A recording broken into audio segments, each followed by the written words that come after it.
peringkat UMCZ. Okey, pada petang ini tuan-tuan dan puan-puan serta hadirin sekalian, bersama saya Puan Salihah Sairan sebagai moderator pada hari ini dalam perkongsian yang bertajuk Rahsia Ordinal Kelahiran dan Personaliti Diri. Jadi awak anak ke berapa? Okey, insyaAllah pada hari ini kita akan bersama-sama dengan pensyarah kaunseling dari Universiti Malaysia Sarawak atau dikenali sebagai UNIMAS, iaitu yang dihormati Puan Aina Razrin Muhammad Ros. Apa khabar Puan? Sihat Sihat, Alhamdulillah. Alhamdulillah, dengan suara pun ceria tak sabar nak berkongsi ke macam mana?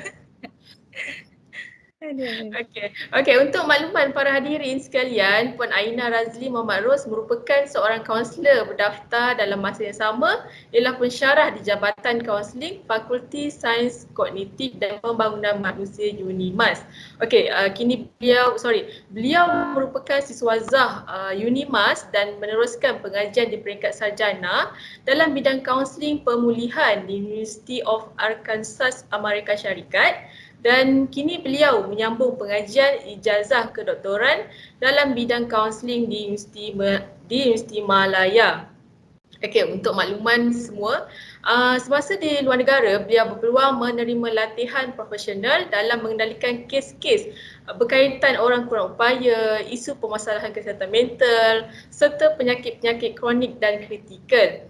Okey, tambahan lagi pada petang ni, yang istimewanya penceramah kita pada hari ini juga merupakan penulis buku. Saya pun dah pernah beli buku Puan, tak nampak pula tunjuk dekat skrin Puan Aina ni. Okey, merupakan Puan Aina ditunjukkan penulis buku yang bertajuk sama dengan program kita hari ini, iaitu Rahsia Ordinal Kelahiran dan Personaliti Diri Awak Anak Keberapa. InsyaAllah perkongsian kita pada hari ini bukanlah hanya orang kata cakap-cakap kosong sahaja, kerana penceramah kita pada hari ini akan kongsikan rahsia ordinal kelahiran ini mengikut teori psikoterapi, teori Adlerian dan kajian-kajian terkini oleh penceramah.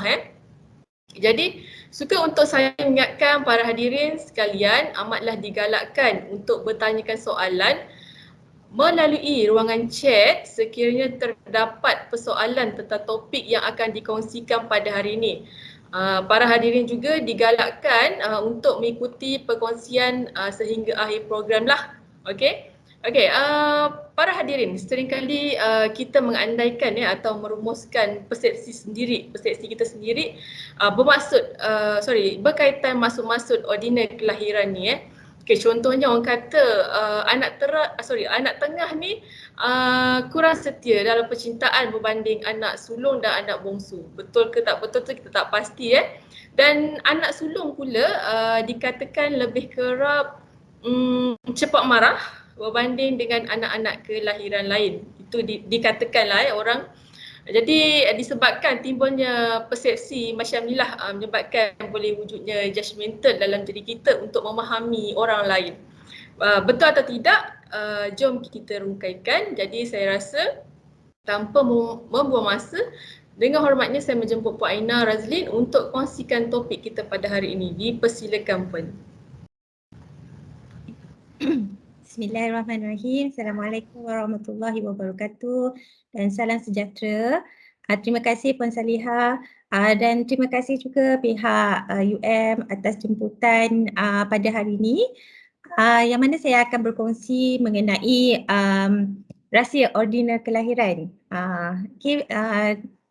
Perkongsian saya ini basically daripada buku yang saya tulis. Dan buku tersebut ditulis berasaskan satu teori yang dinamakan teori psikologi individu, yang diasaskan oleh seorang psikologis, klasik psikologis bernama Alfred Adler. Dan knowledge ni sebenarnya kebiasaannya digunakan oleh kaunselor. Ada certain of counselors, they use this knowledge untuk membantu mereka memahami klien dalam sesi kaunseling. Sebab melalui personality klien, kita akan faham bagaimana klien membuat keputusan, apa sebenarnya yang mempengaruhi perasaan mereka, tingkah laku mereka. Biasanya kita akan guna this knowledge untuk bantu klien dalam proses kaunseling lah. Okay, jadi kalau katakan ada antara audience kita kat sini yang ada latar belakang kaunseling, okay, tak kira pelajar ataupun staff ataupun latar belakang psikologi, saya rasa anda familiar lah dengan teori ni. Okay, dan knowledge ni sebenarnya hanyalah small part of teori psikologi individu. Bila kita menggunakan teori psikologi individu dalam kaunseling, adanya assessment yang kita gunakan untuk bantu klien yang dinamakan Family Constellation Assessment. Jadi dekat situ kita tengok, dan salah satu daripada part dia adalah part teori tentang personality anak mengikut ordinal kelahiran lah. Okay, so pada semasa saya mengajar teori kaunseling kan untuk pelajar-pelajar saya kan, antara perkara yang memang menarik perhatian mereka adalah this part. Okay, dan saya rasa knowledge ni bukan sahaja boleh digunakan oleh kaunselor dalam proses kaunseling, tetapi juga sebenarnya boleh digunakan oleh individu-individu lain. Okay, kalau katakan anda bukan psikologis ke ataupun bukan kaunselor ke, still boleh guna dalam usaha untuk pertama memahami diri sendiri. Yang kedua, mungkin untuk memahami orang lain. Okay, kalau katakan you are a parent, ini masanya untuk you understand your kids, ataupun you can start to reflect macam mana cara you treat your kids, sebab pengaruh ibu bapa dalam pembentukan personality anak ni sangat besar. Okay, saya akan sharekan slide saya pada hari ni sekejap ya.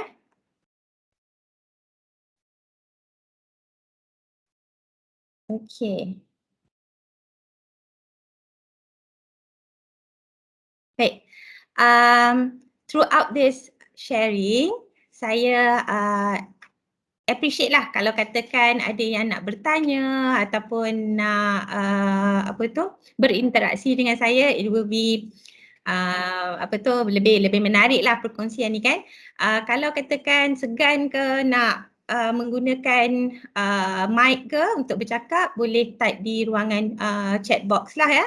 Nanti Puan Saliha akan tolong bacakan kalau ada sebarang soalan ataupun pertanyaan, kerana perkongsian ni macam it's not as simple as anak sulung ni apa trait dia, anak tengah apa trait dia, dia tak semudah tu lah, dia macam ada sikit complicated tapi taklah complicated sangat, mudah je sebenarnya nak faham, cuma dia tak macam tak direct. Okay, so seperti yang saya kata, kita akan share tentang personality dan macam mana personality ni terbentuk.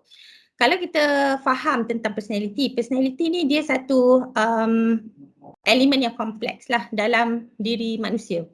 Jadi pembentukan personality ni dipengaruhi oleh banyak faktor. Okay, ada yang cakap tentang faktor biologi, ada yang cakap tentang faktor persekitaran dan sebagainya. Jadi untuk perkongsian 2 jam kita pada hari ni, kita akan fokus kepada satu faktor je, iaitu faktor pengaruh keluarga. Okay, sebab Adler ni merupakan antara psikologi pertama yang menekankan tentang bagaimana personality boleh terbentuk disebabkan oleh pengaruh sosial. Dan pengaruh sosial yang pertama untuk kebanyakan daripada kita adalah daripada kalangan keluarga. Sebab kita dibesarkan dalam keluarga, jadi kita punya individu untuk kita bersosial dalam peringkat yang pertama tu adalah keluarga ya. Jadi mungkin lepas ni kan nanti ada yang mungkin akan bertanya kan, macam mana pula ada certain of the trait tu berubah dan sebagainya kan. Kemungkinan disebabkan oleh faktor-faktor lain. Contoh dia kalau bukan disebabkan oleh faktor keluarga, mungkin disebabkan oleh faktor semasa pembesaran, contohnya pernah dibuli di sekolah misalnya, mungkin akan ada efek sikit lah kepada personality. So, untuk hari ini kita akan tengok macam mana keluarga dia akan membentuk personality kita, dan personality kita tu menjadi asas kepada trait-trait yang lain. Okay. Okay. Sebenarnya kalau kita tengok topik ordinal kelahiran dengan personality ni, dia bukan satu benda yang asing. Dalam masyarakat kita pun benda ni common lah. Okay, kalau anda biasa dengar kan, orang Melayu selalu dia kira anak sulung, anak tengah, anak bongsu tu kan. Dia akan kira guna tanah, air, api, angin.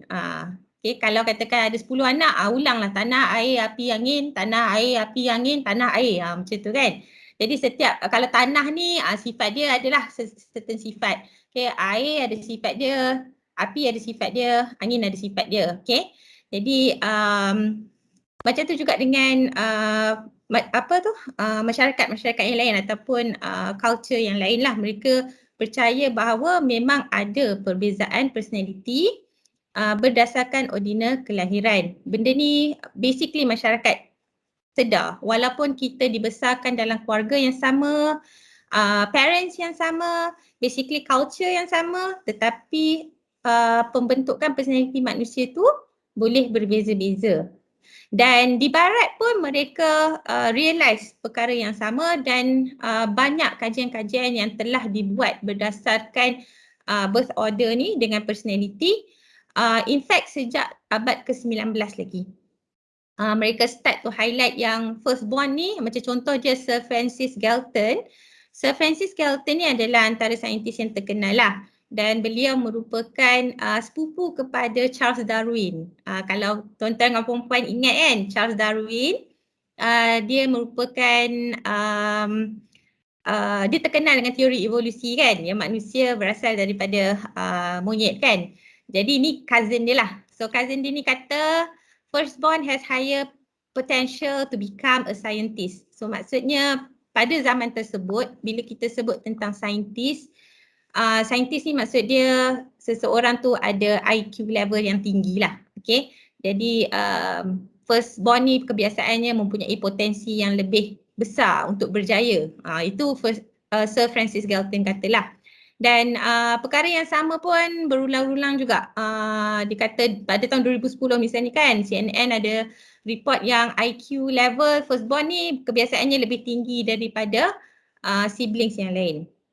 Tetapi ada juga sebenarnya kajian-kajian, kalau kita tengok kat sini kan, terdapat lebih daripada 2,000 kajian yang telah dijalankan sejak daripada abad ke awal abad ke-20 kan. Dia dah start buat research, ada banyak research tentang birth order dan personality ni. Ada yang menyokong statement ni, ada yang kata macam betul, firstborn ni dia ada potential yang lebih baik daripada anak-anak siblings yang lain, anak-anak kelahiran yang lain. Tapi ada juga menyatakan bahawa sebenarnya itu tak semestinya juga. Okay, ada banyak bila dikaji daripada faktor-faktor yang berbeza, ada yang menyokong statement ni, ada yang tak menyokong. Jadi kenapa adanya perbezaan ni? Ini yang kita akan terangkanlah. Sebab setiap anak bila dia melalui, contoh dia lah kan, katakanlah saya anak sulung, si A ni pun anak sulung. Tapi saya punya trait, personality trait saya sebagai anak sulung dengan si A ni mungkin berbeza disebabkan faktor-faktor yang lain yang kita akan bincang pada hari ini. Okay? Jadi disebabkan tu kita akan tengoklah. Dan Alfred Adler macam saya kata tadi, dia interested to know about birth order personality ni sebab dia percaya yang kaunselor ni dia akan lebih faham klien sekiranya kita faham apa personality klien. Itu yang menjadikan knowledge ni di-embed dalam proses counselling. Okay, jadi sedikit history lah kan. Alfred Adler ni pada peringkat awal bila dia interested dalam birth order personality, dia ada keluarkan satu statement lah. So statement tu menyebabkan apa yang dikongsikan oleh Adler menjadi, kalau orang sekarang kata viral lah kan. Okay, dia dah viral sebab disebabkan oleh satu statement dia lah yang kontroversi waktu tu. So dia kata anak sulung ni dia konservatif dan gila kuasa. Kalau anak tengah ni pula dia sukakan persaingan. Anak bongsu dahlah manja, malas pula. Okay. So statement yang macam ni menyebabkan ada setengah orang menyokong, ada setengah orang tak suka lah kan. Okay, contoh dia kalau katakan saya anak bongsu, orang kata saya manja dan malas, mungkinlah saya triggered lah kan. Okay. Jadi itu yang menjadikan daripada situ startnya banyak pengkaji-pengkaji dia dah start buat research ni sama ada dia nak menyokong statement Adler ni ataupun dia nak against statement ni. Tapi sebenarnya Adler dia tak hanya kata anak sulung ni dia konservatif atau gila kuasa. Dia tak hanya kata anak tengah ni sukakan persaingan. Dia tak hanya katakan anak bongsu ni manja dan malas. Dia sebenarnya ada lagi trait-trait yang berbeza lah kan. Okay, cumanya pada ketika tu benda ni jadi kontroversi dan apa yang menariknya adalah ada certain daripada trait kita yang positif, ada trait kita yang negatif dan trait tersebut tu sama ada lebih kepada yang positif atau negatif, dia bergantung kepada apa yang kita panggil family constellation, ya. Okay, macam peringkat masa awal-awal tadi tu kan saya ada kata yang untuk perkongsian saya hari ni dia tak as simple as kalau anak sulung apa dia punya trait. Kalau anak tengah apa trait dia, dia tak as simple as that lah. Okay. Dia kalau katakan anak macam yang selalu dikongsikan kan, baru-baru ni saya ada share knowledge yang sama ni kepada pelajar-pelajar UPM. So mereka katakan banyak perkongsian-perkongsian ni dikongsikan di Instagram misalnya, di Facebook, ada juga di TikTok ya. Kalau zaman saya dulu, masa saya kecil-kecil dulu kan, selalu benda ni di-share dalam magazines lah. Okay. Nowadays saya rasa tak ramai orang baca magazines dah lah sebab kita ada social media kan. Jadi kebanyakan daripada apa yang di-share, dia very straightforward. Okay. Anak sulung macam ni, anak tengah macam ni. Okay. Tapi untuk perkongsian hari ni ada perbezaan sebab kalau kita tanya direct kan, awak anak keberapa? Okay. Saya anak sulung misalnya atau saya anak tengah, saya anak bongsu. Itu dipanggil biological birth order. Okay. Biological birth order ni dia mudah lah. Okay. Kalau you anak pertama yang lahir, nama dia anak sulung lah. Kalau anak yang terakhir lahir, nama dia anak bongsu. Kalau lahir in between anak sulung dengan anak bongsu, itu dipanggil anak tengah. So kita senang nak detect kalau kita sebut tentang biological birth order. Cuma apa yang relate dengan personality sebenarnya bukanlah biological birth order sahaja. Dia sebenarnya lebih kepada apa yang kita panggil psychological birth order.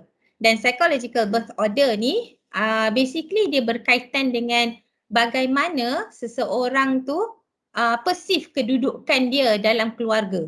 Okay? Posisi dia dalam keluarga.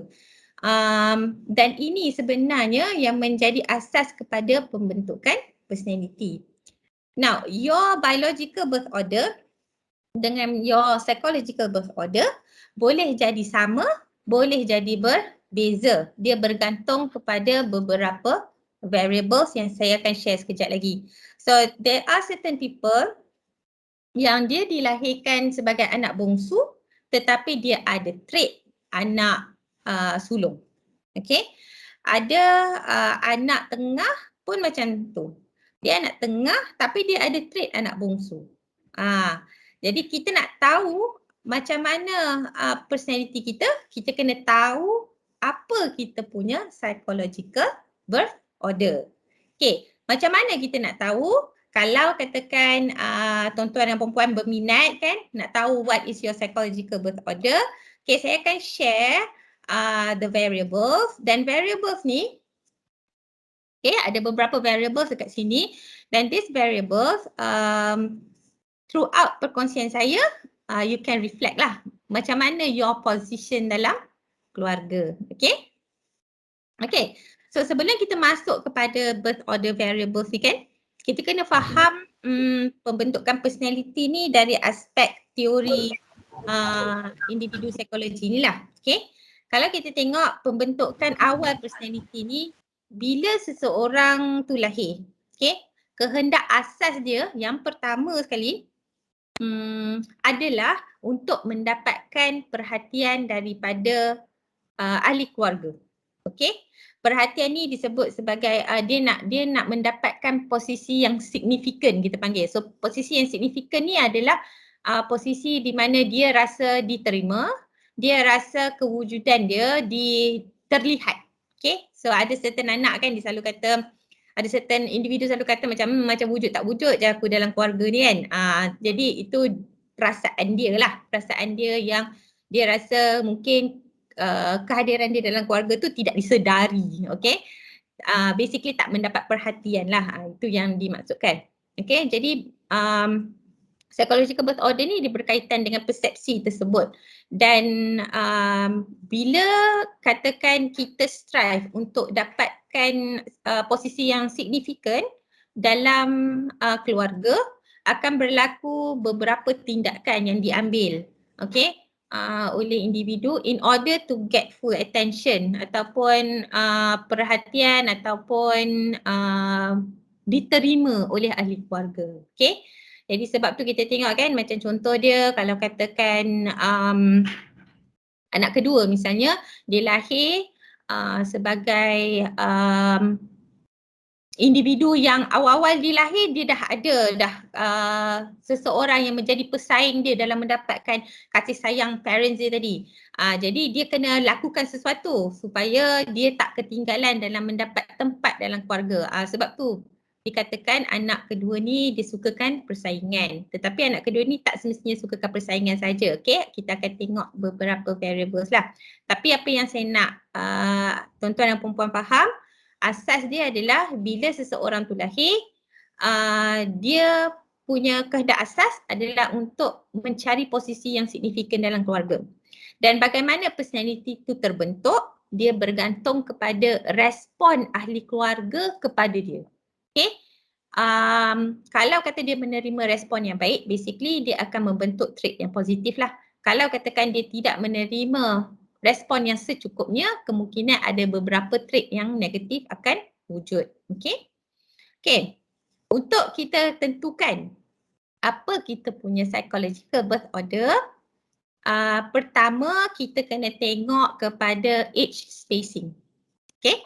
Age spacing maksud dia jarak umur di antara adik-beradik. Okay? So let's say now katakan anda anak yang tengah.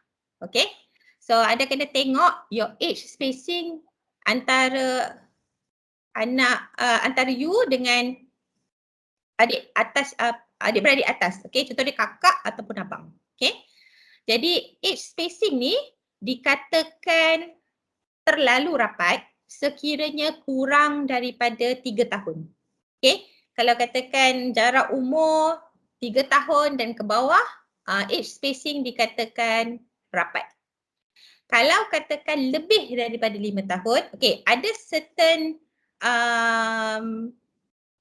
pengkaji dia kata lebih daripada 5 tahun. Ada certain pengkaji kata lebih daripada 7 tahun. Okay? Tapi kita ambil 5 tahun lah. Okay? Senang. Saya selalu sebut kita ambil 5 tahun. Okay? Sebabnya 5 tahun ni adalah umur di mana personality ni dia akan mula mengukuh. Okay? Bawah daripada 5 tahun ni personality dia sedang terbina. Jadi kita panggil sebagai personality primitif ataupun personality prototype. Okay? Jadi sepanjang, sebab tu orang kata dalam tempoh 5 tahun tu kan, 5 tahun pertama anak ni kan kita kena jaga betul-betul. Apa yang kita bagi pada dia, cara kita treat dia, kita kena betul-betul jaga. Sebabnya kalau katakan dia dah terbentuk after 5 tahun, 5 tahun ni dia punya personality dia dah mula mengukuh. Dan dia akan basically dah ada asas-asas kepada trait tu lah. Dan dia mungkin mengambil masa yang agak lama ataupun proses yang lama kalau katakan nak tukar trait tu. Sebab personality ni basically dia stable. Okay, dia stable maksudnya dia tak berubah hari ni lain, esok lain ataupun pukul 2 personality lain, pukul 4 nanti personality lain, tak ada. Jadi dia stable kan. Jadi bawah daripada 5 tahun personality masih lagi terbentuk dan terbina yang kita panggil prototype personality, tetapi selepas 5 tahun dia dah kira mengukuh lah. Okay? Baik, kembali kepada age spacing tadi kan. Bila kita sebut tentang age spacing, kalau bawah 3 tahun dia dikira sangat dekat. Kalau lebih daripada 5 tahun, dia dikira jauh. Okay. Apabila age spacing ni dia terlalu dekat, ada beberapa consequences lah. Antaranya yang pertama adalah persaingan antara adik-beradik akan menjadi terlalu tinggi. Okay? Jadi bila jadinya terlalu tinggi, dia akan berlaku persaingan. Bila berlakunya persaingan, dia akan menyebabkan pertelingkahan ataupun permusuhan. Baik. Bila berlakunya hubungan yang tidak baik ni, okay, selalu bergaduh dan sebagainya, kalau katakan tak ada intervensi daripada parents, let's say parents tak membuat apa-apa, okay, biar je kan, okay, tak ada campur tangan, tak ada percubaan untuk memulihkan keadaan, maka dia akan mempengaruhi pembentukan personality anak-anak ni. Sebab apa? Apa yang paling penting bagi manusia adalah kemahiran yang kita panggil social interest ataupun minat sosial. So individu yang ada tinggi minat sosial ni kebiasaannya dia akan jadi individu yang bertanggungjawab, dia akan jadi individu yang bertimbang rasa, dia ada hubungan yang baik dengan orang lain. Jadi social interest ni sebenarnya dia terbina, salah satu daripada faktor dia adalah hubungan dengan ibu bapa dan hubungan dengan adik-beradik. Tapi hubungan dengan adik-beradik inilah yang sebenarnya akan mempengaruhi cara dia bersosial di luar nanti. Kalau katakan dalam adik-beradik kan selalu bergaduh, nanti attitude tu akan terbawa-bawa keluar. Sebab itu adalah cara interaction dia yang pertama kan. Jadi cara dia membina hubungan tu, kalau katakan dia jenis bergaduh je dengan adik-beradik, tak mempunyai hubungan yang baik, dia akan mengalami kesukaran untuk membina hubungan yang baik dengan orang luar. Okay? Tapi kalau katakan adanya intervention daripada parents misalnya, dan parents ajar macam mana nak bertoleransi, parents ajar macam mana nak bertimbang rasa, okay? Jadi dekat sini adalah di mana anak ni dia belajar untuk membina social skill. Jadi bila di luar dia tahu macam mana nak handle. Okay? Jadi macam tadi age spacing bila terlalu rapat dia akan menyebabkan persaingan yang tinggi dan sekiranya tak ada intervensi yang sebaiknya daripada parents, maka dia akan mempengaruhi personality anak tu. Okay? Tetapi anak yang age spacing dia rapat juga, sebenarnya kalau ada satu kajian dia menunjukkan yang anak-anak yang ada age spacing yang terlalu rapat, dia akan jadi lebih kreatif berbanding dengan anak-anak yang ada jarak umur yang terlalu jauh. Okay? Kalau rapat ni dia akan jadi kreatif lah. Okay? Tapi kalau terlalu jauh pula, apa yang jadi adalah akan berlakunya role reversal. Okay? Persaingan mungkin tak tinggi tetapi berlakunya apa yang kita panggil role reversal. Okay? Okay, saya bagi contoh.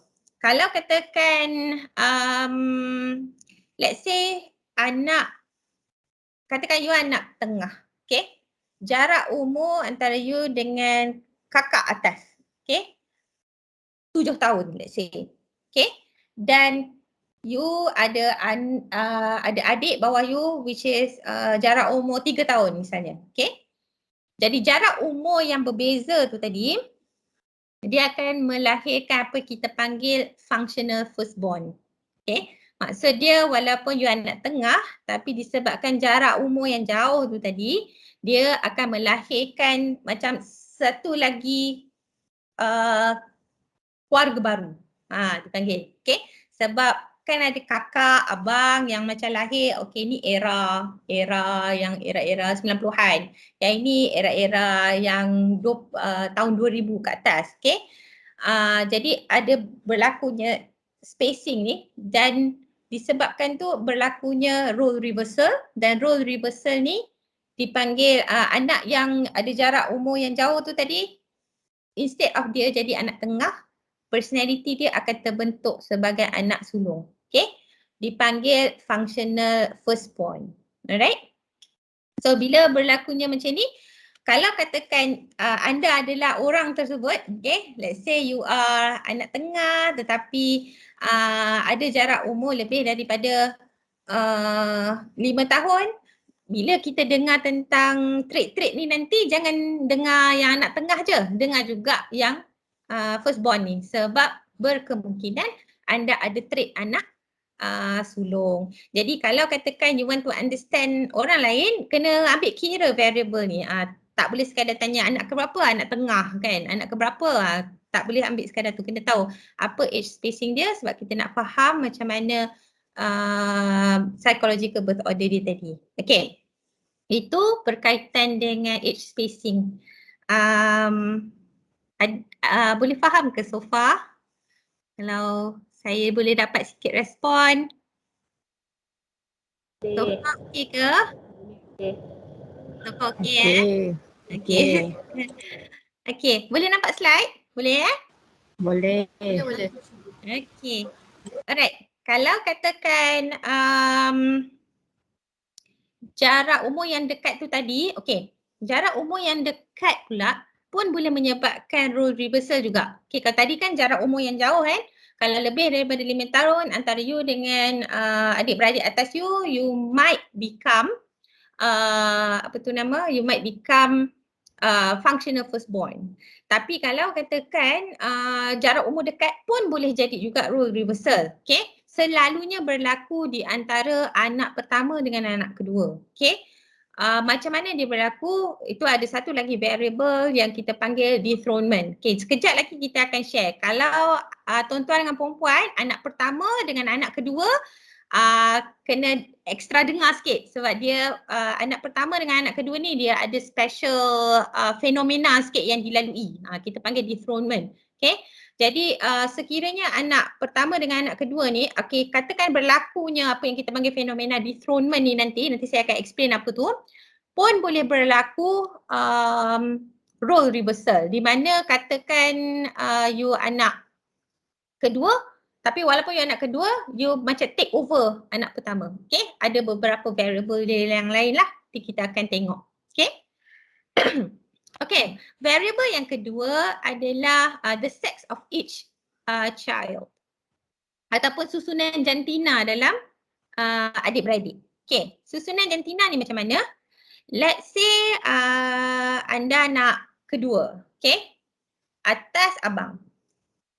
Abang anak kedua perempuan, okay, anak ketiga lelaki, anak keempat perempuan. Let's say lah okay, selang bunga macam tu.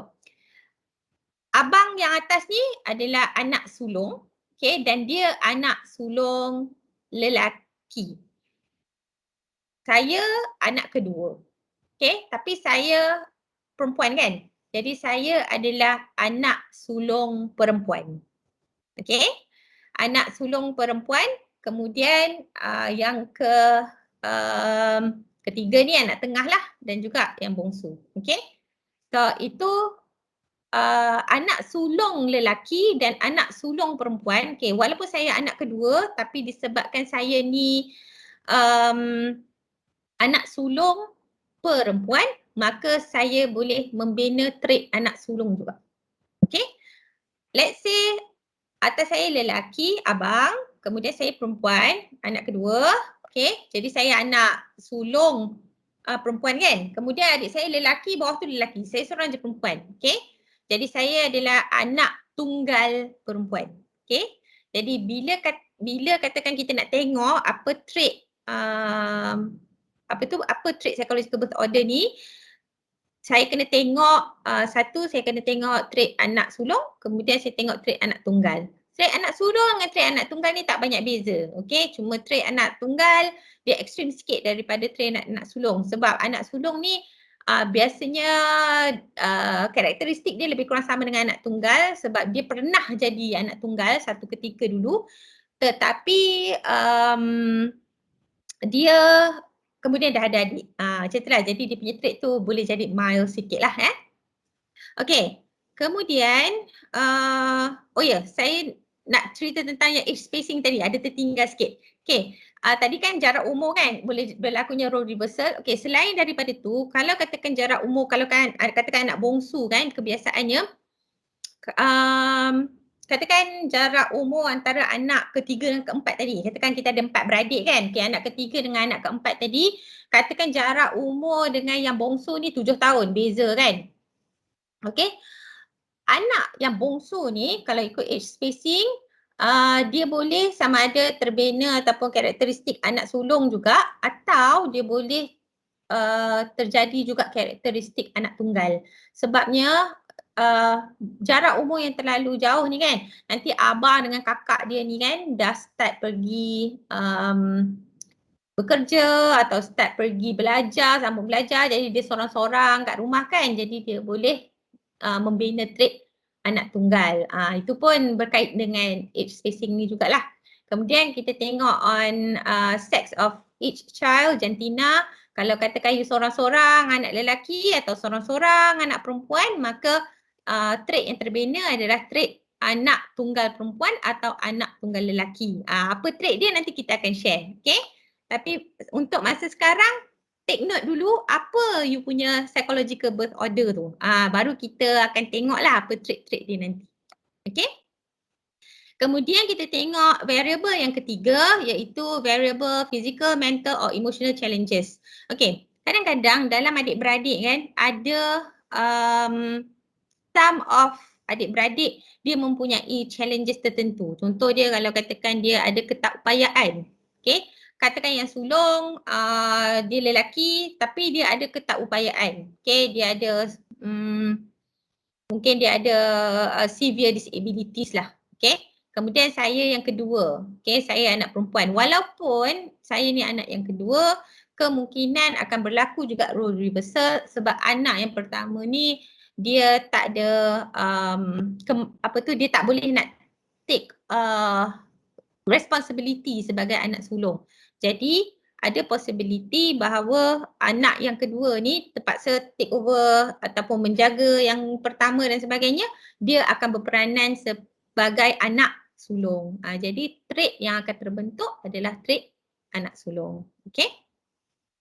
Okey, sekiranya berlaku kematian adik-beradik. Okey, ini saya akan terangkan sekejap lagi dalam topik ghost child. Okey. Kemudian kita akan tengok variable yang lain adalah parents birth order. Okey, parents birth order ni juga memainkan peranan sebab dia berkait dengan how your parents treat you. Okey. Kalau katakan anak parents tu merupakan anak tengah kedua-duanya.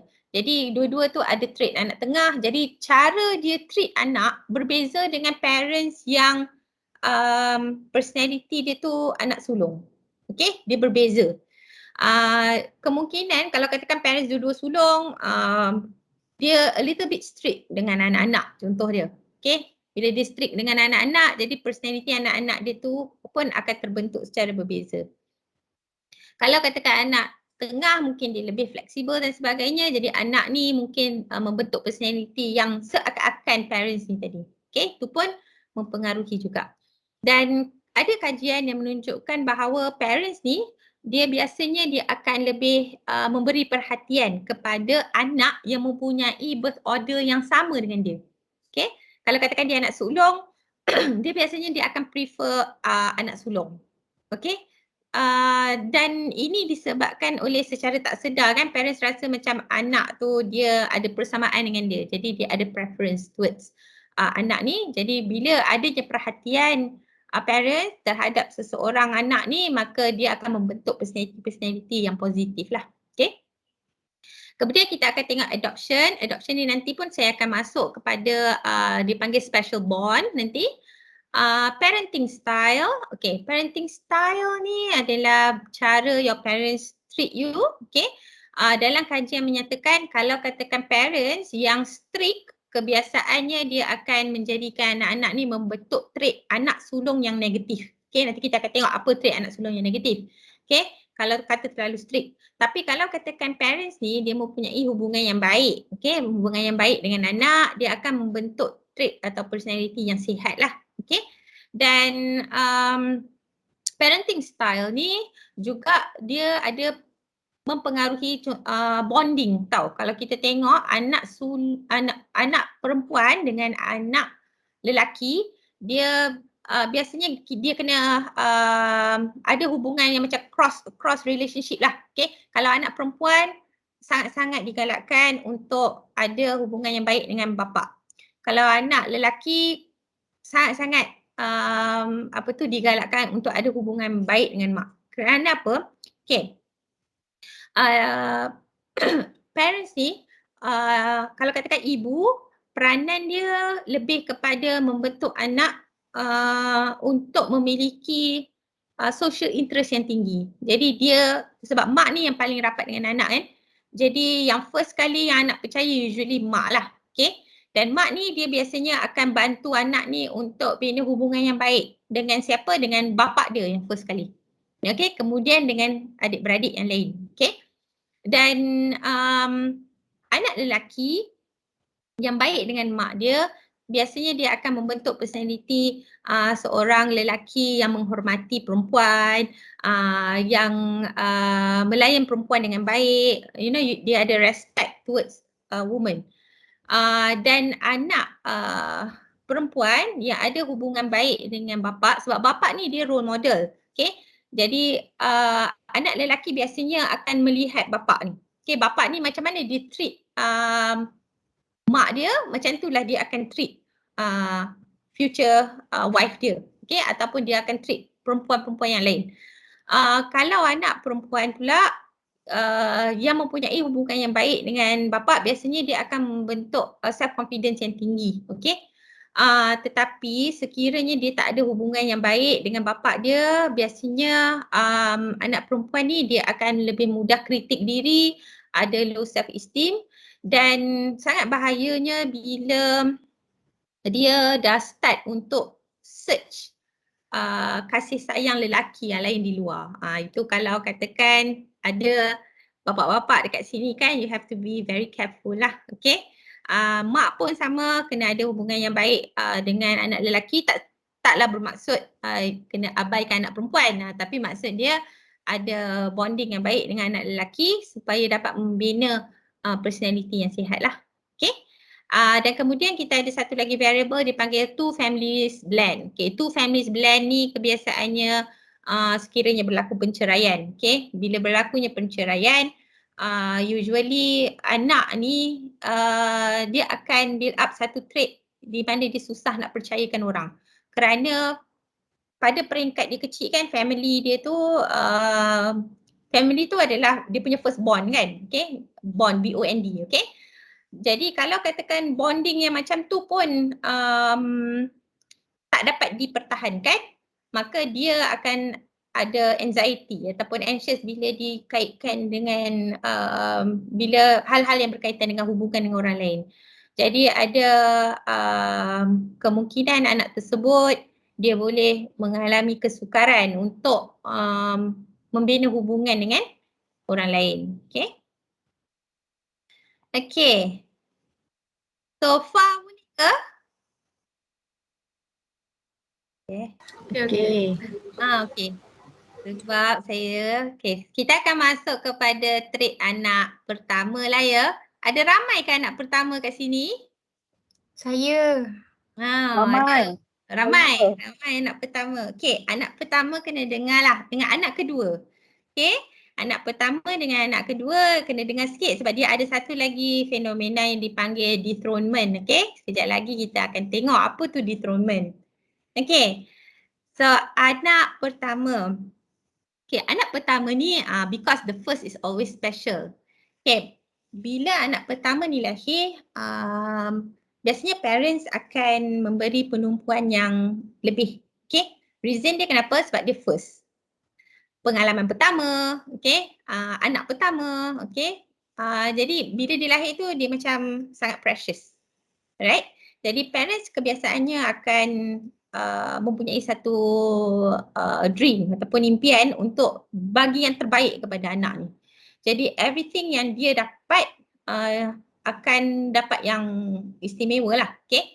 Baju pun, baju baru, bagi all the things yang bagi adalah yang terbaik yang parents boleh bagi. Perhatian menjadi sangat tinggi, kasih sayang menjadi sangat tinggi, protection menjadi sangat tinggi, okay? Dan hasilnya adalah bila anak ni dia mendapat kasih sayang yang cukup, perhatian yang cukup dan dia rasa secure, okay, berada dalam lingkungan kasih sayang parents ni tadi. Bila dia rasa secure, maka dia akan membentuk personality yang positif. Okay, contoh dia peramah, okay. Orang yang secure kan dia peramah, dia ceria, dia senang membina hubungan dengan orang lain, dia sangat berkeyakinan tinggi, okay. Ada kan kita tengok ada certain of firstborn kan, dia macam very excellent, okay. Dia yakin buat apa je, okay. Dia ada trait yang positif, alright. Dan ni antara trait dia lah, okay. Dan kemudian anak yang sulung ni lepas dia menjadi anak yang dikatakan macam istimewa kan, all the attention given to him or to her, tiba-tiba lahir pula anak yang kedua, okay. Bila lahir anak yang kedua, rasa-rasa apa terjadi Kalau katakan yang firstborn lah ni kan, yang dalam audience kat sini kan, yang firstborn bila lahir anak kedua, apa yang terjadi agak-agaknya? Tergugat sikit. Masa tergugat. Okey, lagi rasa apa? Ada kawan. Ada kawan. Okey, lagi? Tercabar. Rasa tercabar. Okey. Jadi firstborn ni bila dia dapat adik, dia ada pelbagai possibility. Okey. Bergantung kepada bagaimana parents tu memperkenalkan adik dia. Okay. So let's say the firstborn bila dia lahir, dia dah biasa mendapat all the attention. Suddenly ada seorang lagi lahir, jadi seorang lagi ni dia akan jadi whether kawan dia atau dia boleh jadi dia punya pesaing. Okay. Secondborn, dia lahir-lahir memang dah ada dah firstborn. Jadi dia dah bina trait yang kita panggil trait yang suka bersaing ni tadi. Okay, sebabnya dia nak dapatkan attention daripada parents dia. Okay, tapi firstborn ni macam mana personality tu boleh tergugat, especially bila katakan firstborn ni jarak umur dengan secondborn ni kurang daripada 3 tahun. Maka dekat situ masa tu kan trait masih lagi berada di peringkat prototype, maka kat situ boleh berlakunya gangguan dari segi perkembangan personality yang sihat. Okay. Okay. Bila adanya kelahiran baru dalam keluarga, setiap kali anak baru dilahirkan, dia akan menukar family dynamic. Okay. Jadi bila lahir anak kedua, maka the dynamic of the family pun bertukar. Okay. Instead of given full attention to the firstborn, okay, parents mungkin bagi sepenuh perhatian semua buat berkaitan dengan firstborn. Sekarang ni parents terpaksa bahagikan attention kepada the secondborn. Okay. Jadi bila berlakunya peralihan perhatian, ada possibility untuk firstborn ni rasa tergugat. Okay. Dan sekiranya parents tak ambil intervensi macam memperkenalkan adik ni, macam welcoming the secondborn into the family, and then meyakinkan anak sulung yang dia tetap disayangi walaupun ada the secondborn. Okay, kalau parents tak ambil that kind of intervention, maka the firstborn ni dia akan mula rasa tergugat. Okay, so itu yang berlaku fenomena yang dikatakan dethronement. Okay, dethronement ni kan saya letak ada crown dekat situ kan. Berlakunya turun tahta dipanggil. Okay. Dia akan start rasa yang parents dia dah tak sayang dia. Dia dah start rasa yang parents dia dah tak bagi perhatian sepenuhnya dengan dia. Kalau tak berlakunya intervention. Jadi kalau katakan ada di kalangan audience ni yang ada anak sulung, lepas tu nak ada anak kedua ni pula, kena bagi perhatian yang betul-betul lah. Okay, anak sulung kena diberi keyakinan yang dia masih memiliki posisi yang signifikan dalam keluarga walaupun adanya anak yang kedua. Okay, peranan yang boleh diberikan kepada anak sulung ni biasanya macam this is when parents patutnya ajar anak sulung ni untuk sayang kepada secondborn ni. Tapi kalau katakan parents tak buat macam tu, itu yang berlaku persaingan, dan bila berlakunya persaingan akan mendatangkan beberapa kesan buruk terhadap perkembangan personality anak pertama dan juga hubungan dia dengan anak kedua ni. Okey? Baik, kita tengok dekat sini kan, firstborn kebiasaannya dia ada trait. Pertama adalah trait konservatif. Okey?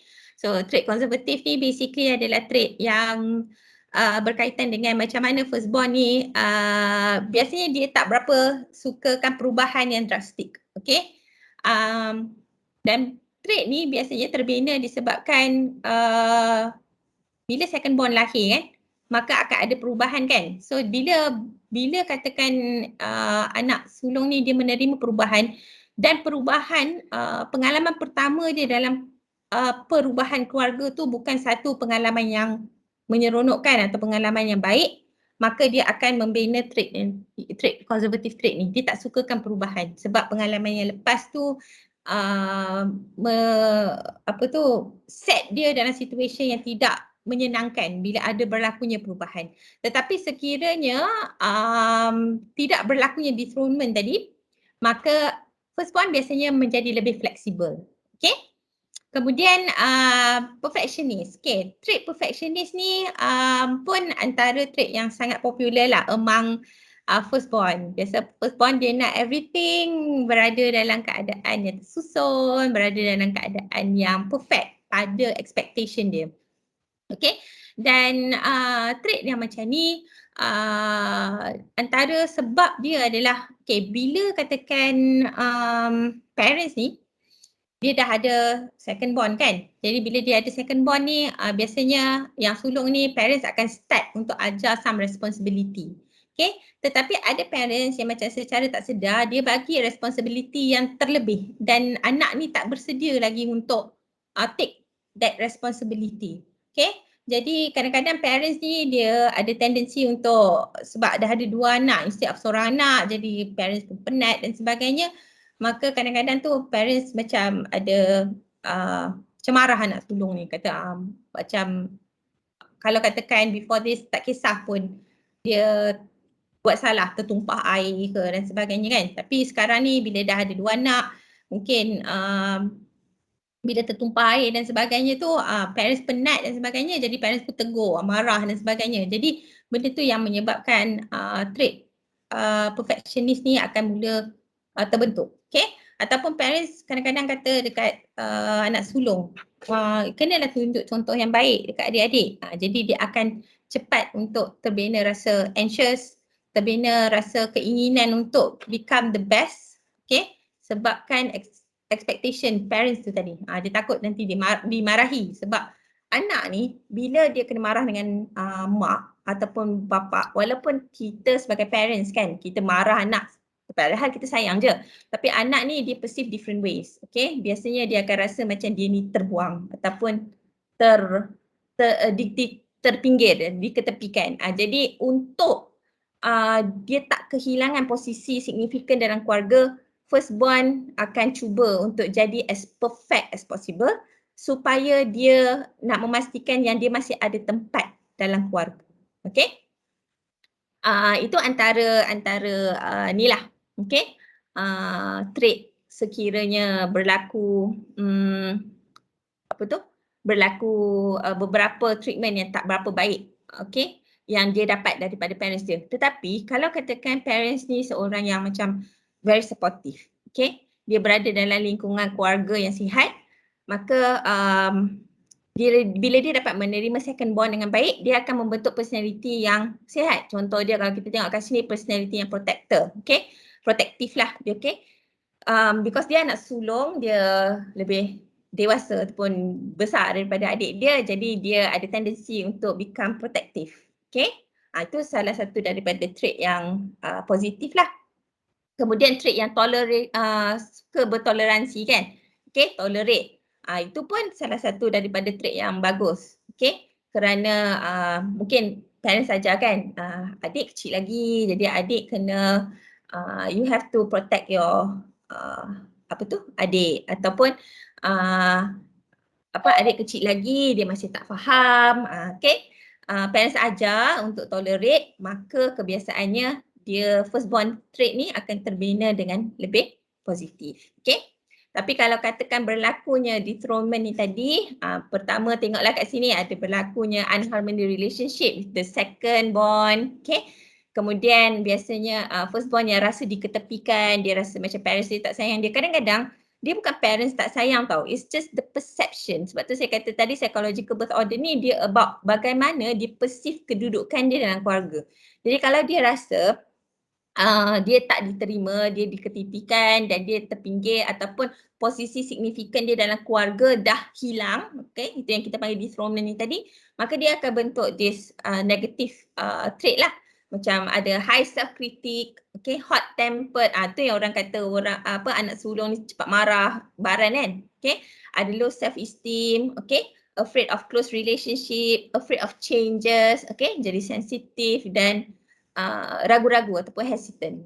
Okay? Tapi sekiranya dia okay, dia sihat, maka dia akan membentuk trait yang baik lah. Macam protector, okay, tolerate, well organized, okay, natural leader, okay, ataupun scholarly, okay, dia logical, itu trait-trait yang positif. Okay? Okay. Second born. Second born ni dia punya tema adalah compete is my middle name. Okay. Benda ni bukanlah bermaksud bila dia sukakan persaingan, maksudnya dia sesuatu yang negatif. Benda ni berlaku secara natural.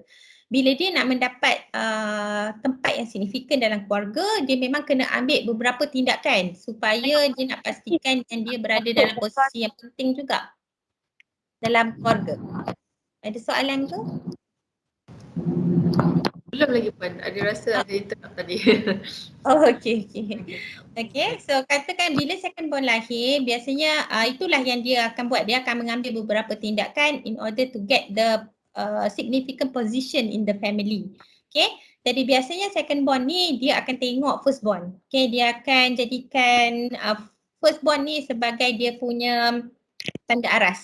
Okay. So kalau katakan dia tengok firstborn ni, dia biasanya cemerlang dalam akademik dan dia rasa dia tak boleh nak compete firstborn dalam bidang akademik, maka dia akan cuba cari bidang yang lain supaya dia dapat mendapat perhatian lah yang sewajarnya daripada parents dia.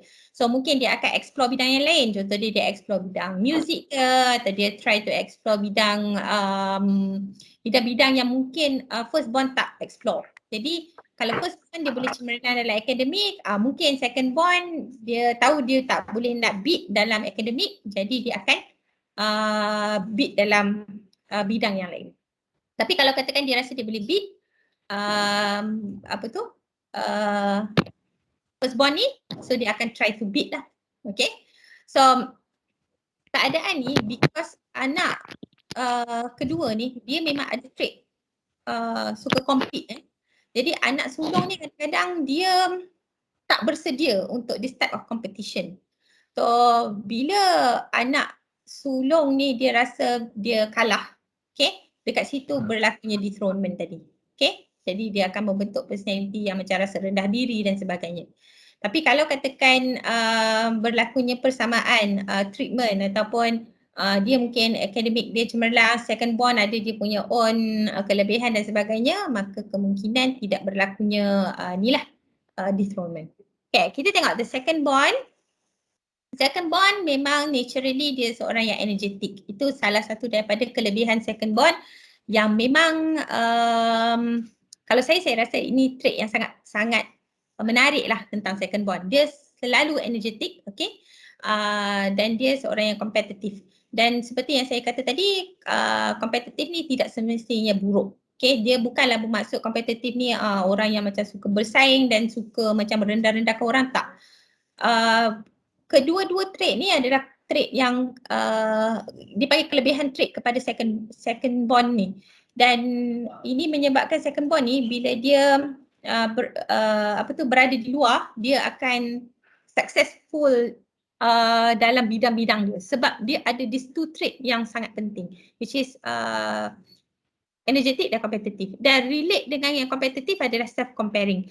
Biasanya kalau orang yang suka compete dengan orang lain, biasanya dia akan compare diri dia dengan orang lain. Okay? Dan comparison ni dia boleh jadi satu comparison yang baik. Contoh dia kalau dia tengok kan orang ni pandai, okay, dia selalu dapat A dalam subjek, certain subjek. Jadi dia akan compare diri dia dan dia akan try to figure out macam mana orang ni boleh dapat A, macam mana dia tak boleh dapat A. Jadi dia akan try to figure out, and ini akan memberi satu kelebihan ataupun satu pulangan yang baik kepada second born sebab dia sentiasa belajar untuk improve diri dia sebab dia suka compete kan, tapi dia akan memberi satu kelebihan ataupun satu benefit kepada dia.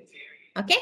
Cuma kalau katakan anda second born and you realise that you have this trait kan, seorang yang energetic, suka compete dengan orang lain, compete in a way, in a healthy way lah kan, okay? Compete dalam persaingan yang sihat. Kena hati-hati sikit in term of self-comparing, okay? If you are second born, you suka compare yourself, it's good to compare tetapi jangan berlebihan sebab kadang-kadang bila berlebihan dia akan somehow put pressure on you dan dia akan menyebabkan you akan berada dalam situation yang stress, okay? Dan second born ni dia punya source of stress tu boleh datang daripada trait dia which is the self comparing ni tadilah. Okay, anak kedua juga sangat ambitious. Okay, this is a very good trait sebab dia memang akan membawa kesan yang baik kepada second born. Okay, dalam usaha dia untuk compete, kita tak boleh lari dengan satu lagi trait yang dipanggil manipulative trait lah. So again, manipulative trait can be good, can also membawa kesan yang tak baik. Okay, whether kesan yang tak baik tu kesan yang tak baik tu diberi kesan kepada diri sendiri ataupun dia bagi kesan kepada orang lain. So it's good to compete tetapi in term of manipulation, sekiranya manipulation tu berlaku dalam keadaan yang negatif maka dia akan memberi kesan yang buruk lah. Okay. Jadi for the second one, kalau katakan you realise you have this trait, maka you kena hati-hatilah. It's a good trait tetapi sekiranya disalahguna dia akan membawa kesan yang tak berapa baik. Okay, so macam yang saya kata tadi, anak kedua ni dia terlibat dalam war dengan anak pertama ni lah. Dia panggil war lah, dia tak adalah war yang ni sangat lah kan, tapi dia panggil dethronement tu dia panggil war. Okay, kalau katakan anak sulung tadi dia rasa dia kalah, okay, dia akan membentuk personality yang warna merah ni lah, okay. Tapi kalau katakan the second born yang rasa terpinggir, okay, dia try to beat tapi tak berjaya, dia akan membentuk personality yang tidak sihat juga, okay. Antaranya adalah rebellious, okay, dia akan suka memberontak, dia akan start rasa kalau if you have kids kan at home, you tengok macam your second born ni kan, dia macam rebel kan, ataupun your first born ni rebel ke kan, asyik marah, tak puas hati ke semua kan. Try to check balik apa sebenarnya yang dia tak puas hati dan apa sebenarnya mungkin the way you treat them ataupun hubungan antara kedua tu. So you can see kalau anak-anak ni dia start become rebellious, itu sebenarnya menunjukkan dia berada dalam posisi yang dia rasa tak selamat dan dia rasa dia kalah. Jadi kalau katakan tak ada intervention daripada parents, this trait akan bawa sampai ke besar lah. Okay. Kemudian disloyal, dia boleh jadi disloyal. Okay, ada kajian yang menunjukkan anak kedua kalau katakan dia berada di posisi yang terpinggir kan, okay, dia kalah, dia akan jadi disloyal, which means dia susah nak setia. Jadi akan susah sikit lah, dia akan berlakunya ada kesan kepada hubungan dia dengan individu-individu yang berada dengan dia semasa dia dewasa. Okay, contoh dia kalau katakan dia lelaki, dia mungkin susah nak jadi setia dengan teman wanita dia. Okay, atau kalau dia dah berkahwin, dia susah sikit nak setia dengan wife dia. Okay, trait yang seterusnya adalah trait self-sabotaging. Okay, boleh jadi juga kalau katakan dia rasa terpinggir dan sebagainya, dia akan sabotage diri dia. Dia akan, sebab dia sekali dengan rebellious kan, dia akan start untuk buat perkara-perkara yang tidak memberi manfaat kepada dia lah. Okay, so that is the second born trait. Kemudian kita masuk kepada middle born. Okay, middle born ni adalah anak tengah. Okay, anak tengah yang dia lahir in between anak sulung dengan anak bongsu kan. Okay. Bila dia lahir in between anak sulung dengan anak bongsu, kalau kita tengok dalam keluarga anak sulung ni seorang je. Kalau anak bongsu ni seorang je. Tapi middle born ni dia ramai kan. Jadi bila dia ramai, dia ada pelbagai personality. Dia bergantung sekali lagi kepada the dynamic of the family, hubungan dia dengan adik-beradik, hubungan dia dengan parents, kemudian variables tadi. So let's say if you are a middle born, you have to tengok balik variables tu tadi. Betul ke you middle born? Might be you are middle born tetapi you ada trait anak sulung. Okay, kalau katakan jarak umur dengan yang pertama tu jarak lebih daripada 5 tahun. Boleh jadi membentuk personality anak bongsu sekiranya jarak umur you dengan adik yang bawah ni lebih daripada 5 tahun. Sebab apa? Sebab kalau masa lahir kan, after 5 years, okay let's say 7 years atau 8 years kan, might be abang dengan kakak-kakak, mak, ayah dah treat you macam anak bongsu lah. Tapi accidentally tiba-tiba ada seorang lagi lahir kan. Tapi walaupun ada adik baru, kemungkinan your trait tu dah ada sebagai anak bongsu. So you have to beware lah. Sebab nanti mungkin you akan dengar this trait, macam tak sama je kan. Dia tak sama tu mungkin sebab your psychological birth order tu tak sama dengan your biological birth order ya. Okay, so middle born ni basically dia ada pelbagai jenis personality. Dia bergantung kepada macam mana you been treated in the family, okay? Tetapi secara generalnya middle born ni kebiasaannya seorang yang kita panggil peacemaker. Dia basically seorang yang relax, okay? Dia mediator, dia pandai compromise, okay? Very diplomatic, usually suka avoid conflict, okay? Sangat independent. Ini memang betul lah.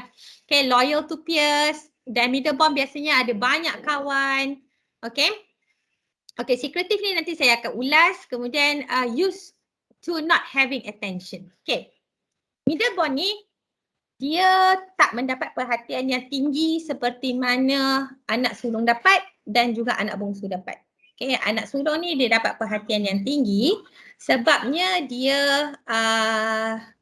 dia yang first kan. Jadi dia parents treat dia special sikit lah.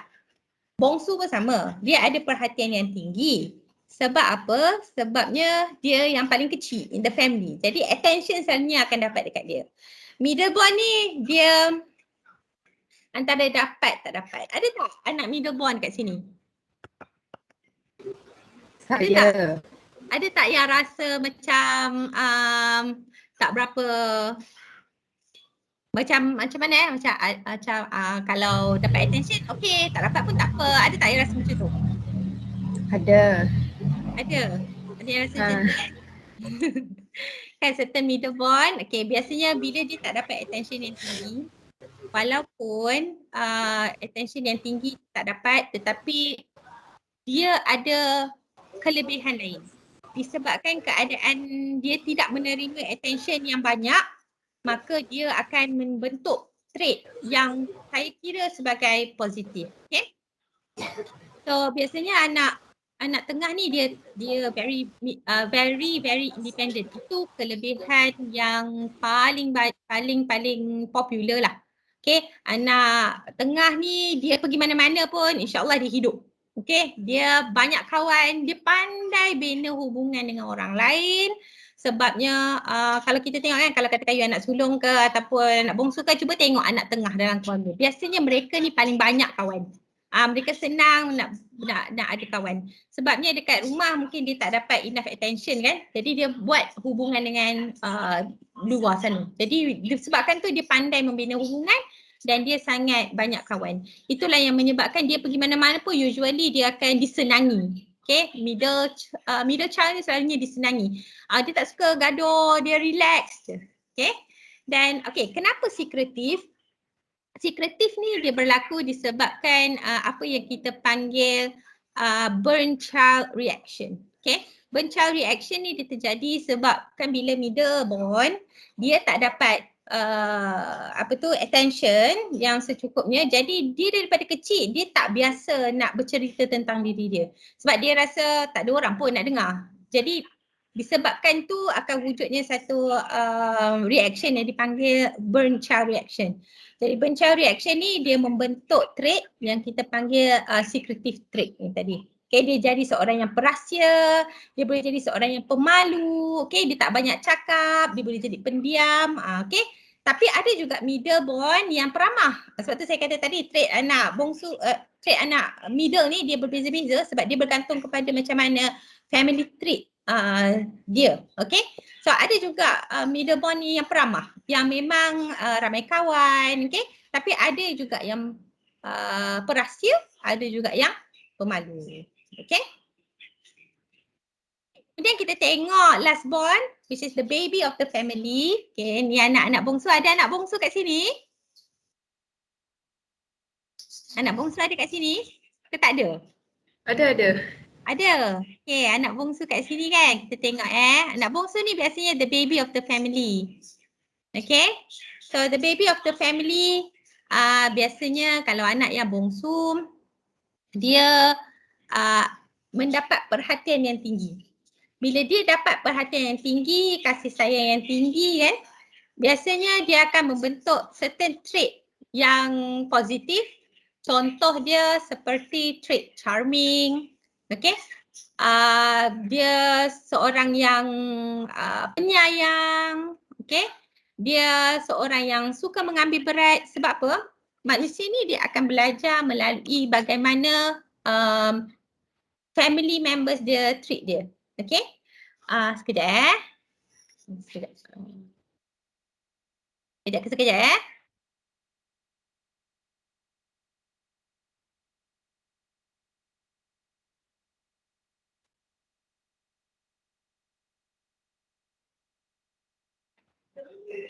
Okay, sekejap. Okay. So kita tengok last born. Okay. So last born ni bila dia terima kasih sayang yang mencukupi kan, biasanya individu ni dia akan terikut-ikut cara family members to treat dia. Jadi because orang treat dia secara penuh kasih sayang, secara mengambil berat, jadi dia pun akan buat benda yang sama pada orang lain. Dia pun jadi seorang yang penyayang, dia juga seorang yang ambil berat, dia juga seorang yang layan orang dengan baik, okay. Jadi seorang yang charming dan sebagainya, okay. Tetapi again, personality ni dia bergantung kepada macam mana dia been treated kan. Kalau katakan dia menerima layanan yang berlebihan ataupun overspoiled kan, dia dimanjakan secara berlebih-lebihan, maka dia boleh membentuk certain trait yang tidak berapa sihat. Contoh dia trait yang macam susah nak mengalah, okay? Ataupun dia suka nak dapatkan everything untuk diri dia, okay? Sebabkan social interest tu tak terbina, okay? Dia boleh jadi seorang yang suka mendapatkan everything for herself, okay? Jadi sebab tu sangat-sangat penting macam mana parents treat lah, okay? Kemudian kita tengok antara trait dekat sini, okay, last born ni dia suka satu perkara which is attention lah. Orang panggil attention seeker. Tapi sebenarnya kalau kita sebut attention seeker kan, dia selalu orang kaitkan dengan benda yang negatif. Tetapi dia tak semestinya negatif. Okay? Attention seeker ni dia boleh jadi satu trait yang baik. Okay? Dan kalau kita tengok satu lagi trait adalah dia natural salesperson. Kebiasaannya anak bongsu dia mempunyai kelebihan di mana dia boleh menjadi seorang business woman atau businessman yang berjaya. Okay, dia sangat excellent dalam bidang perniagaan. Sebabnya dia pandai, dia kreatif. Usually anak last born ni dia unik kan. Jadi dia try to differentiate diri dia daripada abang dan kakak dia sebab dia pun nak jadi macam abang dan kakak dia. So dia try to become unique dan dia usually seorang yang kreatif. Jadi kreatif ni salah satu perkara yang penting lah kalau dalam perniagaan kan. Dan sebab tu kebanyakan daripada anak-anak bongsu biasanya dia akan berjaya dalam bidang perniagaan. Kemudian kita tengok macam attention seeker kan. Dia tak semestinya negatif. Okay. Ada juga trait ni yang kalau digunakan tu dia akan jadi negatif lah. Tapi dia boleh jadi dalam bentuk yang macam because dia kreatif, dia akan try to create something yang menarik perhatian orang lain. Itu bila digunakan secara positif, maka orang akan memberi spotlight kepada dia dengan cara yang positif. Okay? Kita tengok ramai anak-anak bongsu, dia biasanya dia excellent lah. Dia excellent disebabkan satu, dia mendapat cukup kasih sayang dan perhatian. Kedua, dia ada this trait yang mendorong kepada kejayaan dia. Okay? So itu adalah trait anak bongsu. Okay, kemudian kita tengok trait anak tunggal. Kalau ada anak tunggal kat sini kan, okay, forever special. Anak tunggal ni dia lebih kurang anak pertama. Tetapi dia punya trait tu lebih intense lagi. Okay? Dan anak tunggal ni, dia biasanya dia tak bergaul dengan adik-beradik kan, sebab dia tak ada adik-beradik kan. Jadi dia biasanya bergaul dengan orang tua-tua. Jadi bila dia bergaul dengan orang tua-tua ni, biasanya dia akan jadi cepat matang. Sebab tu kita panggil little adult ni tadi. Dia akan jadi cepat matang. Dia seorang yang high achiever. Okay, seorang yang ada high expectation kepada diri sendiri. Okay. Self-motivated, tetapi because dia ni high achiever, dia ada high expectation, maka dia boleh create another trait. Okay, contoh dia macam fearful trait, cautious ataupun anxious, dia boleh jadi macam tu. Okay, dan anak anak tunggal ni kebiasaannya dia sangat mudah bergaul dengan sama ada older people ataupun younger people. Sebab dia matang kan, jadi dia lebih mudah untuk bergaul dan membina hubungan dengan orang tua. Ada certain daripada kita kan, kita rasa tak selesa kan, macam mana kita nak macam mana nak bergaul dengan orang tua ni kan, tak pandai nak bercakap dengan orang tua dan sebagainya. Tapi kalau anak tunggal biasanya dia tak ada masalah. Okay, sebab dia dah biasa daripada kecil bergaul dengan orang tua. Jadi bila dia besar pun dia senang nak membina hubungan dengan seniors, okay, ataupun individu yang lebih tua daripada dia.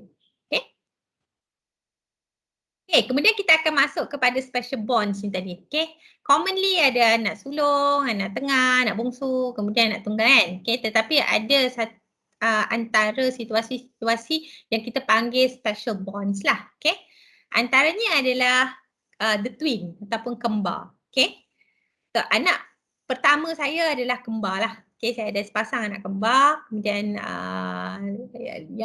yang last ni dia seorang lah. Okay, bukan kembar lah. Okay, saya ada 3 orang. So yang kembar ni menariknya tentang kembar ni, Adler dia tak berapa cerita sangat tentang twin ni. Sebabnya pada awal abad ke-20 waktu tu twin ni tak seramai sekarang. Sekarang memang ramai twin kan. Jadi banyak kajian-kajian dah mula dibuat, okay, untuk mengenali personality twin. Jadi apa yang mereka dapati adalah anak kembar ni biasanya dia mempunyai hubungan yang lebih rapat berbanding dengan anak-anak yang lain, adik-beradik yang lain. Okay, so let's say you bukan kembar tapi you ada adik kan, then you are very close dengan adik ni. Hubungan ataupun rapatnya hubungan you dengan adik tu tadi, dia tak sama dengan hubungan twin. Twin ni biasanya mempunyai hubungan yang sangat rapat, dan ada kajian yang ada kes yang mana sepasang twin ni, salah seorang daripada dia kahwin, seorang lagi mengalami kemurungan. Sebab dia tak biasa berpisah. Usually twin ni dia akan sentiasa bersama lah. Hubungan dia sangat lebih rapat daripada hubungan adik-beradik yang lain. Okay, dan trait boleh jadi berbeza. Okay, kalau katakan twin, kebiasaannya salah seorang akan jadi lebih dominan dengan seorang lagi. Okay, dan biasanya yang dominan tu adalah yang sulung lah, yang lahir dulu. Okay, dia lebih nampak outspoken, dia lebih dominan, dia lebih peramah, dia lebih excellent berbanding dengan seorang lagi. Dia akan selalunya macam tu. Seorang lagi ni mungkin reserve sikit, okay, pendiam sikit, and then dia pergi mana-mana pun dia akan ikut yang twin, yang lead tu tadi. Okay, so itu untuk kembar. Okay, untuk anak angkat. Okay, let's say you anak angkat kan. Okay, anak angkat ni macam yang saya kata tadi, trait personality ni, dia terbina, dia akan mula mengukuh pada usia 5 tahun. That's why the first 5 years tu sangat penting kan. Jadi trait-trait yang lain ni dia akan terbina, dipanggil prototype ni before 5 tahun. So let's say this person been adopted in the family, Dan dalam family tu dia kalau katakan dalam biological family dia anak sulung, tetapi dia diangkat oleh keluarga dia, keluarga angkat dia tu, tapi dia berada dalam lingkungan keluarga dia anak bongsu, maka personality yang akan terbina adalah personality anak bongsu. Walaupun biological birth order dia anak sulung, tetapi sebab dia diambil daripada kecil dan dibesarkan sebagai anak bongsu, maka dia akan membina trait anak bongsu. Tetapi kalau katakan dia been adopted selepas 5 tahun atau selepas personality dia terbina, dah kukuh, maka personality itu akan kekal kalaupun diambil jadi anak angkat. Contohnya kalau katakan umur dah 12 tahun dan dia memang anak sulung, dan personality anak sulung pun dah terbina, bila dia been adopted in new family, walaupun kedudukan dia tu sebagai anak bongsu, dia tetap ada personality anak sulung tu tadi sebab dia dah dibesarkan, dia punya trait tu dah terbina after 5 years dalam lingkungan keluarga yang treat dia sebagai anak sulung. Maka kalau dia been adopted pun pada usia dia yang 12 tahun tu, dia punya personality biasanya dah stable lah dan dah kekal sebagai anak sulung. Okay? So kita akan ulas lagi lah dengan soalan-soalan ni ya. Takut masa tak sempat. Okay, kemudian kita ada satu lagi yang dipanggil ghost child. Ghost child ni dia berlaku apabila berlakunya kematian dalam adik-beradik. Ghost child ni kebiasaannya adalah anak yang survive ataupun anak yang lahir selepas kematian adik-beradik tu. Contoh dia kalau katakan the parents pernah ada seorang anak, kemudian anak tu meninggal. And then seorang lagi lahir. So yang the second one ni, kalau katakan parents tu treat dia seperti mana mak dia atau parents dia expect dia untuk jadi seperti anak yang meninggal tu tadi, maka anak ni dipanggil ghost child. Sebab apa? Sebab dia dihantui oleh anak yang dah meninggal ni tadi. Contoh dia kalau katakan anak yang meninggal ni jenis yang very excellent, seorang yang peramah, seorang yang seorang yang outspoken dan sebagainya. Jadi parents, kalau katakan parents expect the same thing daripada anak yang survive ni tadi, maka kemungkinan dia akan memberi tekanan lah kepada anak ni untuk build up the same trait macam yang dah meninggal tu. Ataupun kalau katakan yang meninggal tu dia meninggal sebab contoh dia mati lemas misalnya. Jadi maybe parents akan become overprotective. Macam with this child dia mungkin tak bagi mandi sungai ke, atau dia tak bagi mandi swimming pool ke, ataupun dia jadi terlebih berhati-hati ke. Jadi bila parents yang overprotective, maka anak ni usually dia akan membina satu trait senang resah ataupun anxious. Dia senang risau, sebab parents treat dia secara macam overprotective, maka dia pun akan terikut-ikut untuk menjadi lebih mudah risau. Alright, saya rasa setakat ini saya punya perkongsian. Ada apa-apa soalan? Berapa dia? Dah pukul 4. Ada setengah jam lagi kan? Saya takut tak cukup masa tadi. Ada apa-apa soalan yang mungkin saya boleh jawab? Mungkin tadi macam tak cukup explanation ke ataupun tak cukup faham ke? Puan, tadi ada satu soalan yang berkaitan yang waktu dekat anak sulung tu. Ada soalan, sebentar saya tengok balik. Ada soalan daripada Azwani. Pertanyaannya adalah bagaimana anak kedua perlu main peranan anak pertama? Bagaimana anak kedua perlu main peranan anak pertama? Sekejap saya cuba fahamkan soalan tu. Maksud dia kalau katakan anak kedua ni macam mana dia nak play role sebagai anak pertama ke? Ya, macam itulah maksudnya. Saya faham jugalah. Kalau siapa yang tanya tu kalau boleh respon kan, saya nak tanya kenapa dia nak main peranan ni? Adakah disebabkan sebab bila berlakunya role reversal, dia bukan kita yang main peranan, dia secara automatically tau, dia secara semula jadi dia akan take over sebagai anak pertama. Maka bila dia take over sebagai anak pertama, dia secara semula jadi dia akan membentuk trait anak sulung tu. Tapi kalau katakan saya tak menjawab kan, mungkin boleh respon ke kenapa dia nak play role as anak pertama? Sebab kalau katakan berlaku role reversal, dia berlaku secara semula jadi. Trait tu akan terbina dengan sendiri. Dia bertanyakan soalan, boleh jawab soalan Pak Aina. Kalau katakan saya tak menjawab lah soalan tu kan mungkin ada information yang saya tertinggal sebab saya tak berapa clear kenapa macam mana the second born nak main peranan sebagai anak pertama. Kenapa dia nak main peranan? Tapi kalau katakan yang dimaksudkan tu adalah role reversal. Role reversal ni biasanya berlaku secara semula jadi. Okay, kalaupun dia second born, okay, tadi ada second born punya trait kan? Tapi kalau dia functional first born, dia punya trait tu lebih banyak kepada firstborn punya trait. Okay, ada apa soalan lagi tak? Mungkin saya explain tu sebab kita 2 jam kan? Ada soalan. Buku masih ada lagi? Ada. Macam mana nak dapatkan? Ada pertanyaan daripada Encik Muhammad Azmi tanya tajuk buku apa dan nak dapatkan dekat mana? Mungkin Encik Azmi nak beli untuk baca lebih lanjut. Okay, buku tu sebenarnya boleh dapatkan di website Unimas. Tapi saya masih ada stok, tapi stok saya tak banyak lah. Macam saya rasa dalam 5 buah buku je kot lagi. Kalau katakan berminat saya boleh post secara personal lah. Tapi kalau katakan nak dalam kuantiti yang banyak tu nanti kena hubungi dengan pihak Unimas lah. Sebab buku ni diterbitkan bawah Unimas Publisher lah.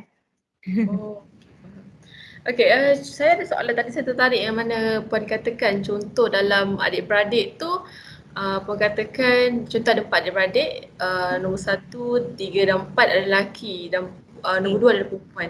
Biasanya lah kalau macam orang kata mesti nanti yang perempuan tu ikut sama perangai macam yang lelaki kan, macam kat contoh ganas ke kan, macam itu betul ke Puan? Itulah sebenarnya dalam slide ni saya rasa nanti next time saya kena tambah. Saya selalu tertinggal part tu. Dia trait anak tunggal kan tadi. Sepatutnya saya explain masa dalam trait anak tunggal, dia ada trait anak tunggal lelaki dengan trait anak tunggal perempuan kan. Okay, trait anak tunggal lelaki dengan trait anak tunggal perempuan memang ada beza dia. Okay. Kalau katakan trait anak tunggal lelaki, dia ada 2 kemungkinan. Pertama sebab dia dikelilingi oleh perempuan kan. So orang selalu kata, oh ni kalau banyak adik-beradik perempuan ni dia nampak macam akan membentuk sikit feminism lah. Okay, dia akan jadi macam suka masak. Lepas tu dia macam ada lembut-lembut sikit. Macam tu kan, dia terikut-ikut perempuan kan.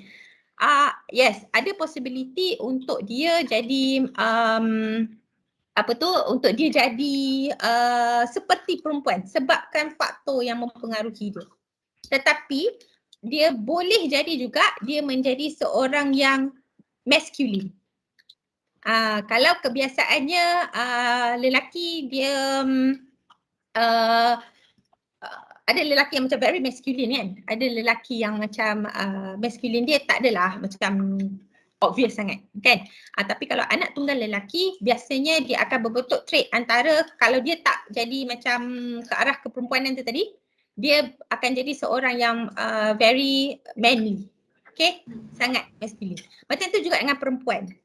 Perempuan whether dia akan jadi macam boyish atau dia akan jadi seorang yang feminin, betul-betul lemah lembut sebab dia memang perempuan kan. Jadi usually kalau macam anak perempuan, dia seorang je anak perempuan kan. Jadi parents macam akan treat dia macam betul-betul perempuan. Dah lama tak ada anak perempuan ni macam-macam ribbon pink lah benda semua. Jadi dia akan jadi girlish lah. Tapi kalau katakan dia dengan adik-beradik lelaki kan dia memang suka kepada ni, dia boleh jadi boyish. Jadi dia antara dua. Dan disebabkan tu macam anak tunggal, trait anak tunggal lelaki ataupun perempuan ni dia ada kontroversi whether it's true or not. Dikatakan dia boleh membentuk homosexual punya ni. Okay, tapi tak semestinya lah, jangan risau lah kalau macam kat sini ada anak tunggal lelaki kan anak tunggal perempuan kan, kata nanti kan jadi lesbian ke apa, tak semestinya. Tapi dia ada sebab kita kan bila kita kaji tentang LGBT ni ada banyak teori kan. Dari ini adalah salah satu daripada teori yang dikaji. Kalau katakan dia anak lelaki tunggal ataupun anak perempuan tunggal, dia ada possibility to become homosexual. Tapi masih belum ada kajian yang betul-betul mantap yang menyokong benda ni. Cumanya boleh nampak trait, either dia akan jadi boyish atau dia akan jadi girlish atau dia akan jadi seorang yang macam ke arah feminism, feminin sikit, atau dia akan jadi manly. Okay? Okay, kemudian ada soalan daripada Nur Madinah Adam. Okay, soalannya, betul ke anak sulung ni seorang yang sangat rapuh dan mudah menangis? Kalau kata terbinanya negative trait tadi disebabkan oleh dethronement, berlakunya dethronement, yes, dia boleh jadi seorang yang rapuh dan mudah menangis. And the reason is because bila berlakunya persaingan macam dethronement ni selalunya berlaku masa kecil, bila mula lahirnya anak kedua. Jadi bila lahir anak kedua, parents dia kadang-kadang tu kalau katakan tak cukup knowledge ataupun dia pun baru kan jadi parents, jadi ada banyak benda tak tahu dan sebagainya. Lepas tu jarak anak pun umur dekat-dekat dan sebagainya kan. Jadi mungkin perhatian kepada anak sulung ni jadi kurang, ataupun mungkin dia termarah anak tu ke, ataupun mungkin dia tak treat well. Jadi anak ni dia akan membentuk persepsi yang salah whereby dia akan rasa parents dah tak sayang dia dan sebagainya. Jadi once bila anak sulung ni dia dah rasa dethrone, dia akan start untuk jadi macam itulah. Dia akan jadi rapuh, dia akan jadi sensitif, dia akan jadi low self esteem, dia ada high self critic, dia akan ada benda tu. So let's say kalau katakan ada tuan-tuan perempuan kat sini, you ada anak kan, anak sulung, bila nak masuk anak kedua, dia macam very crucial moment. You kena betul-betul beritahu dengan anak sulung ni, dia macam ni, anak ni, kita tak boleh macam sekadar macam kita expect dia tahu yang kita sayang dia. Sebab kids, dia tak tahu. Kalau macam kita marah dia kan, pada dia, kalau kita marah dia lah. Maknanya kita tak suka lah. Okay, kita macam tunjukkan dia sebagainya. Dia tak boleh macam orang tua-tua selalu kata macam ni kan, mama ni atau ayah ni marah kan sebab sayang kat awak. Dia tak boleh fikir cara tu. Budak dia tak boleh cara Yelah, tak boleh cadang lagi apa dia cakap tu. Apa kita cakap dia tak boleh. Proses lagi. Dengan anak kena cakap mama sayang adik, mama sayang kakak, ataupun ayah sayang adik. You have to tell your kids you sayang dia. Kalau you tak cakap, dia tak tahu. Saya sangat-sangat galakkan lah, you keep telling your kids yang macam kakak tahu kan mama sayang kakak tahu kan, you know I love you, I love you. So macam tu lah, kena keep telling. Sebab bila kita marah dia, kalau katakan kita tegur dia ke apa-apa kan, dia tahu yang kita tegur dia, kita memang marah dia sebab dia punya tingkah laku tu. Anak saya yang ni kan, saya selalu cakap dengan dia I love you kan, selalu macam tu kan. So dia memang kalau macam dia kena marah ke apa kan, kadang nanti atuk dia kata, dia kena marah. Dia akan cakap apa? Dia akan cakap, kata my mom scold me but she still love me. Saya tahu, dia tahu yang saya memang marah dia tapi saya sayang dia. Macam Dia tu. tahu lah. Betul. Yang sebenarnya saya marah dia tu sebab dia punya behavior dia je. Ataupun mungkin ada certain things lah yang saya kena tegur kan. Sebab kita ni tak boleh tak marah anak kan. Kita ada benda lah kita kena tegur. Tapi kita kena tegur tu, lepas kita tegur kita kena ada explanation. Tapi kita kena daripada kecil kita kena beritahu dengan dia, asas tu kita kena beritahu yang apa pun jadi I still love you, whatever it is. Apa pun jadi. Jadi dia akan tahu, memanglah my mom scold me but she still love me. You still love me, macam tu tau. Jadi kita tahulah dia membesar bukan dengan persepsi yang salah. Kadang-kadang anak dia ingat bila parents selalu marah dia ingat mak ayah dia tak sayang dia. Jadi dia membesar dengan persepsi yang salah. Bukan sebab mak ayah dia tak sayang dia, tapi dia perceive tak disayangi. Bila dia perceive tak disayangi, maka dia akan membentuk trait yang tak berapa sihat. Itu yang kita tak nak lah. Okay, mungkin kita experience benda tu, kita jangan buatlah kat anak kita. Macam itulah. Okay, soalan terakhir nak tanya daripada Habibah Syari. Salam, kalau anak tengah, bagaimana susunannya? Adakah maksudnya anak ketiga atau keempat? Terima kasih. Okay, anak tengah, dia apa pun kedudukan dia in between anak sulung dan anak bongsu. Tak kira ketiga, keempat, kelima, keenam, ketujuh, ke-8, tak kira. Itu anak tengah. Okey. Tetapi anak tengah kita kena tengok variable tadi. Okey, in between tu kan. Katakan anak tengah dia, katakan dia anak kelima, tapi jarak umur dengan anak keempat tu 7 tahun, dia ada possibility untuk membentuk trait anak sulung. Walaupun dia anak kelima. Macam tu. Atau kalau dia anak kelima, okey 1, 2, 3, 4, 5, lepas tu jarak umur jauh dengan anak dia, dengan anak pula, dengan adik dia yang 7 tahun. Bawah dia 7 tahun, beza jauh. Mungkin dia ada trait anak bongsu. Bergantung kepada macam mana the family trait dia.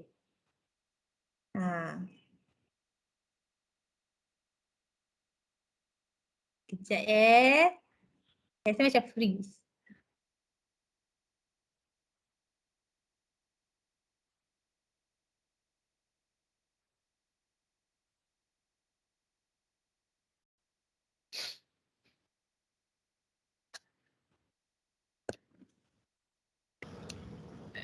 Okey, Puan boleh dengar suara saya? Boleh. Tadi macam freeze. Bukan Ustaz, sebab tak tahu apa masalah, ada masalah teknikal sikit. Okey, tak apa. Okey, jadi saya rasa macam dah tak ada apa-apa soalan ataupun ada soalan lagi daripada Atikah Izzati binti Zamri. Okey, bagaimana kita nak menegur atau mengajar adik-beradik kita untuk mempunyai attitude yang lebih baik terhadap anak sulung dan parent, tapi tak naklah menyebabkan ada rasa gap dengan mereka. Okey. Anak sulung ni, whether dia berada di posisi as a leader dengan adik-beradik dia, bergantung kepada macam mana the parents treat dia masa kecil and how the parents treat adik-beradik yang lain. Certain parents, dia ajar adik-adik ni untuk hormat yang sulung. Okay? Dia ajar, dengan kakak you kena tolerate, dengan kakak you kena respect, dengan kakak ataupun dengan abang you kena respect. Dia ada. Benda ni sangat penting untuk parents. But certain parents, dia konon-konon nak bagi kasih sayang yang sama, dia treat anak pertama dengan adik-beradik yang lain ni sama. Jadi you know what happen? Bila you treat benda tu sama macam equal, akan wujudnya adik-beradik yang lain ni dia akan disrespect kepada anak sulung ni. Okay, dia tak wujud, kita bukan nak kata kita kena anak sulung ni perlu dihormati, tak. It's about how you train your kids untuk jadi respectful. Okay, untuk belajar, sebab tu bila dekat tempat kerja dia tak tahu hormat bos, contoh dia lah kan. Bukan nak kata bos dia perlu dihormati sangat sampai have to ni kan. Tapi dia bos kan, jadi somehow you kena ada respect lah dekat bos. Okay, you tak boleh lah macam main-main suka-suka hati je bantai cakap apa tak sopan dengan bos kan. You kerja, you kena respect. Mana kedudukan you kena tahu your kedudukan. Macam tu juga dengan adik-beradik. Bila katakan parents dia tak train macam tu kan, adik-beradik akan start macam tak pandai nak respect the first child. Dia tak pandai respect the first child, itu akan memberi kesan yang buruk lah, hubungan yang tak baik antara adik-beradik. Jadi the first one ni memang akan rasa terpinggir, especially kalau macam the second born to take over, let's say kan. Ada hubungan yang lebih baik dengan adik-beradik yang lain. Jadi the first one ni dia memang akan rasa terpinggir. Lepas tu adik-beradik yang lain ni dia akan, bila dia dah orang kata melentur buluh biar dari rebung kan. Kalau dah jadi buluh tu susah lah. Kita dah besar baru kita nak tegur kan, memang susah lah. Cumanya apa yang kita boleh buat is kalau kata anak sulung tu dia tak ada dalam posisi yang sesuai untuk tegur adik-beradik dia, maka susahlah dia nak tegur adik-beradik dia. Sebab adik-beradik dia memang daripada kecil memang tak pandai nak respect pun. Jadi apa pun opinion yang diberi oleh anak sulung ni mungkin tak ada value. Jadi dia tak boleh nak main peranan sebagai leader dalam adik-beradik dia. And things can actually cause because of the way parents treat anak lah. Sebab tu parents kena betul-betul dengar kan. You really have to listen. You have to ada beza antara kedudukan anak tu, dia kena ada beza. Okay, kalau dia sulung, you kena tahu yang kecil-kecil ni kena tahu hormat dia. Bukan kita nak lebih-lebihkan anak sulung ke apa, tak. Antara kakak dengan abang, katakan anak kedua dengan anak ketiga. Anak ketiga kena hormat yang kedua. Anak yang keempat kena hormat yang yang lebih tua kena belajar hormat menghormati. Kalau you tak treat macam tu, you tak train macam tu, you buat macam semua equal, semua sama, memang susah lah. Memang susah lah. In future memang akan susah. Even the trait of anak-anak pun akan jadi tak berapa sihat. Dia dah tak pandai respect orang. Itu yang kadang-kadang tu ada certain yang youngsters sekarang saya perasan the way dia bercakap dengan orang tua pun dia cakap macam kawan-kawan. That is salah satu daripada efek dia lah. Kita kalau cakap dengan orang tua biasanya kita kena ada susun cara atau susun kata yang lebih elok lah kan. Jadi kalau katakan benda tu tak terbina, benda tu tak diajar, maka dia akan bawa problem lah kepada future relationship.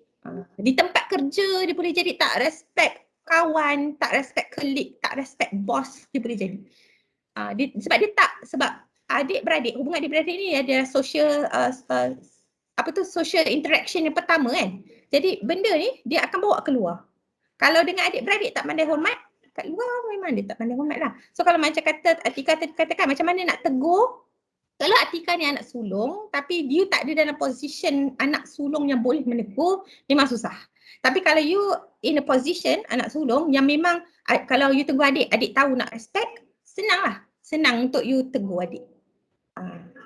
Itulah. Okey, ada soalan yang terakhir rasanya ni. Okey, daripada Encik Muhammad Hairul Azmi bin Harun. Saya mempunyai trait anak bongsu dan juga anak tunggal. Apakah faktor saya boleh mendapat kedua-duanya? Okey. Cik Hairul anak keberapa? Tu saya nak kena tahu. Kalau saya tahu anak keberapa, saya tahu variables, saya mungkin boleh jawab. Tapi macam saya kata tadi, okey, anak kelima ada adik-beradik. Berapa adik-beradik? Anak bongsu ke?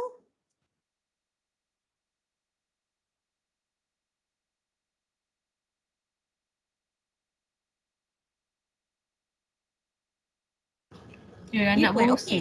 Okey. Cik Aira anak bongsu Okey. Kenapa ada kedua-duanya? Yes. Anak bongsu, okey. Dia kan ada trait anak tunggal. Okey. Anak bongsu dia boleh jadi trait anak tunggal. Okay, first dia macam ni. Every time berlakunya role reversal, let's say kalau katakan saya anak tengah kan, tapi saya ada trait anak sulung, saya dipanggil functional firstborn, bukan bermakna trait saya semua anak sulung. Tak. Dia mungkin akan ada mix trait. Okay, saya ada ciri-ciri anak tengah juga, tetapi saya ada ciri-ciri anak sulung. Okay, so kalau macam kes Cik Hairul ni tadi kan, dia anak bongsu, tapi dia ada trait anak tunggal. Okey, ada beberapa possibility. Pertama, kalau katakan jarak umur dengan adik-beradik yang lain jauh. Waktu tu kakak, abang semua dah pergi belajar, dah kerja. Jadi dia tinggal berdua je dengan dia tinggal bertiga je dengan parents. Okey? Jadi dia membesar dalam environment di mana environment tu menjadikan dia anak tunggal sebab dia the only je kan dalam kat rumah tu kan. Okey, sebab kakak abang semua dah kerja, dah belajar. Jadi dia seorang-seorang kat rumah, jadi trait anak tunggal boleh terbentuk. Dan disebabkan tu memang akan ada dua-dua trait because anak bongsu is your biological birth order. Anak tunggal is your psychological birth order. Dan situation tu yang menjadikan you anak tunggal. Anak bongsu memang biasa akan ada trait anak tunggal tu ya. Sebab selalu kena tinggal. Adik-beradik dah tak ada, kakak abang balik sekali-sekala. Biasa benda tu common jumpa di kalangan anak bongsu. Okey, selalu kena tinggal Dia tinggal tapi yang seronoknya dia get full attention lah. Sebab kakak abang tak ada kan. Jadi dia conquer the house lah. Okey, Puan ada soalan lagi daripada Sri Nisha. Okey, advice Puan untuk senario di mana anak sulung and the second child they take some action and up wrongly and because of that parent lost trust on the third and the following child. It is indeed really hurtful. Thus unknowingly hearted grows among sibling. Itu komen dia lah. Soalan dia. Soalannya maksudnya apa nasihat Puan lah untuk senario tersebut? Sekejap ya, saya tengok Daripada balik. Siti Cakap. Syah. Bebas Puan. Oh, untuk senario di mana anak sulung and the second child, they take some actions and up wrongly, okay? And because of that, parents lost trust. Oh, it is indeed really hurtful. And this unknowingly hatred grows. Yes, dia akan jadi cerita biasa. Okay, among siblings. Okay, sebabnya anak sulung dengan anak kedua ni dia take some wrong action dan kemudian parents ni jadi tak percaya kan dengan adik-beradik yang lain kan.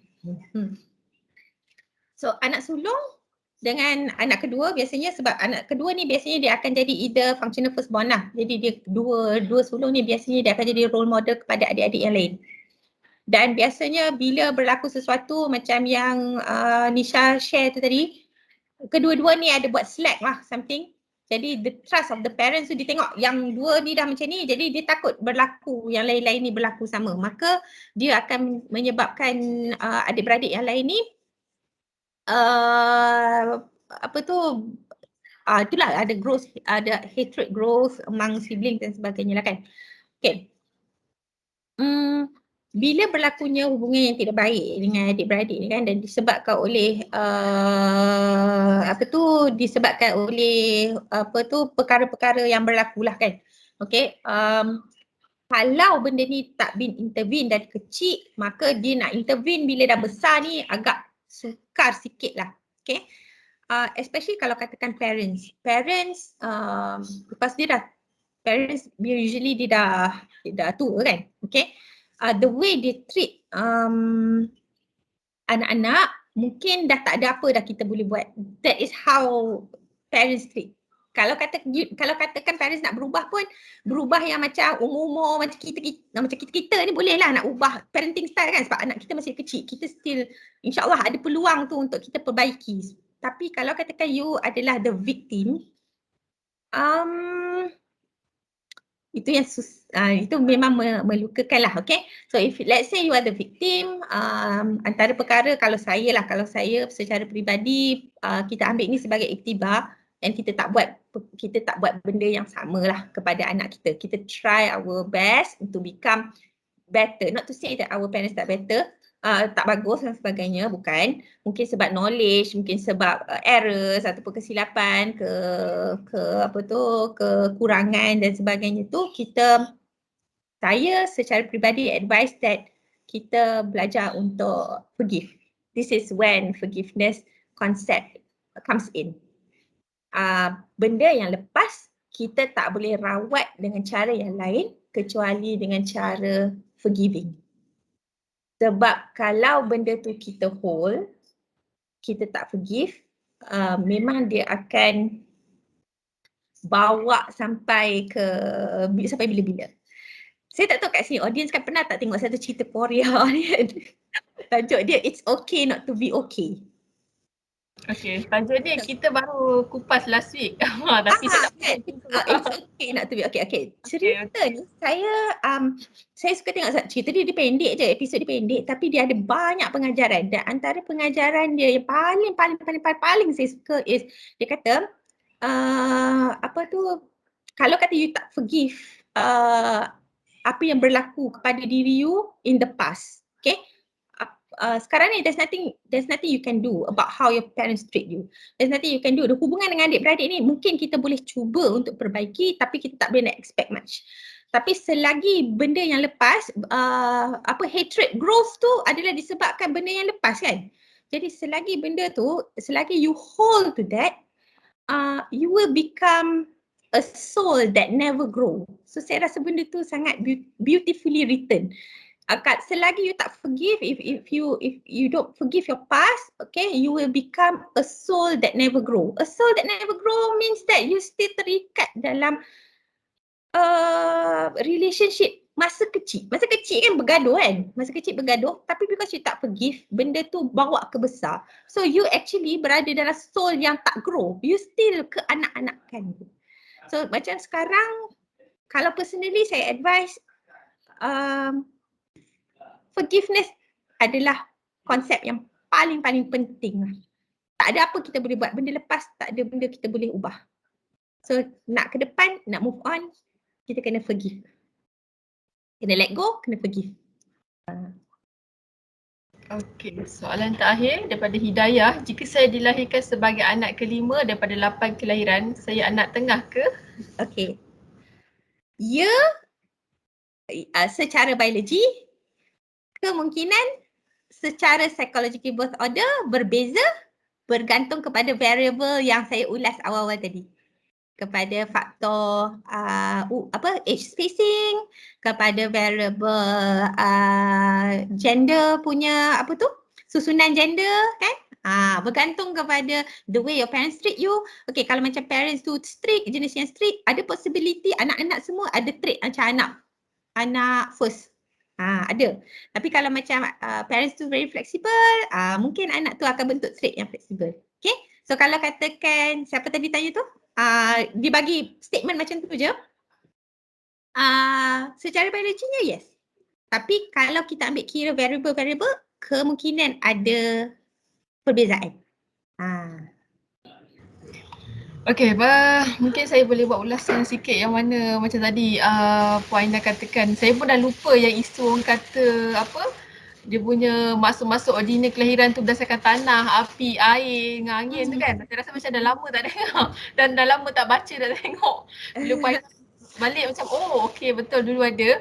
Okay, jadi macam kita pun dah dengar daripada Puan Aina kongsikan yang mana berkaitan faktor-faktor yang boleh menyebabkan orang kata ordinal kelahiran tu ciri-ciri tu boleh berlaku, sama ada dia akan berubah ataupun tidak. Contohnya dari segi jarak umur, susunan jantina, perbezaan fizikal, mental semua tu kan.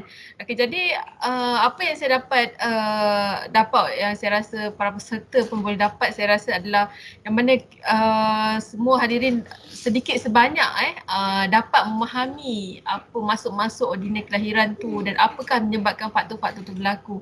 Yang mana kita berusaha untuk memahami diri kita dan juga untuk memahami orang lain, sama ada keluarga ataupun orang sekeliling kita. Okey, jadi saya rasa jutaan terima kasih banyak diucapkan pada Puan Aina atas perkongsian yang sangat saya rasa padat dan menarik sebentar tadi, dan semoga perkongsian tersebut dapat membantu para hadirin untuk mengenali diri sendirilah serta mengenali personaliti orang lain. Hadirin sekalian, dengan berakhirnya program perkongsian pada hari ini, iaitu orang kata rahsia ordinal kelahiran dan personaliti diri, awak anak keberapa, maka berakhirlah sambutan bulan kaunseling peringkat UMC bagi tahun 2021. Ucapan tahniah dan terima kasih buat semua peserta yang mengikuti program yang dijalankan daripada awal Oktober sehingga akhir Oktober ini. Jadi suka untuk saya mengingatkan sekali lagi kepada para peserta sebelum mengundurkan diri agar dapat mengisi borang kehadiran dan borang penilaian program kita pada hari ini. Sekali lagi terima kasih Puan Aina. Maaf sekiranya ada kesulitan lah. Jadi sekian saja untuk kali ini. Bagi pihak penganjur, kami ingin memohon kemaafan sekiranya terdapat kekurangan dan keterlanjuran kata di sepanjang program ini diadakan. Jadi saya rasa tak ada apa, itu saja. Okay, ada Puan Aina ada nak cakap apa-apa sebelum akhir kita tamatkan program pada hari ini? Okey, saya nak ucapkan ribuan terima kasih kepada pihak UM kerana sudi memberi peluang kepada saya untuk berkongsi sedikit ilmu bersama dengan pelajar dan juga staf UM. Dan saya harapkan perkongsian ni basically akan membantulah audiens semua untuk mengenali diri, kalau ada kekurangan ataupun kelebihan, apa yang patut kita buat dan sebagainya, dan juga boleh membantu juga in term of hubungan dengan orang lain, insyaAllah. Saya rasa daripada bulan 8 kot saya tumpah Puan. Bulan 8 ke bulan 9? Betul. Terima kasih banyak-banyak. Saya tamatkan sesi, boleh tak nak ambil gambar secara visual lah. Jadi kalau siapa yang free dan tak ada masalah, mungkin boleh buka kamera, tak payah malu-malu sebab perkongsian kita pada hari ni pun lebih kepada santai saja. Ya, mari kita buka kamera. Buka kamera. Yeah. Okay, sekejap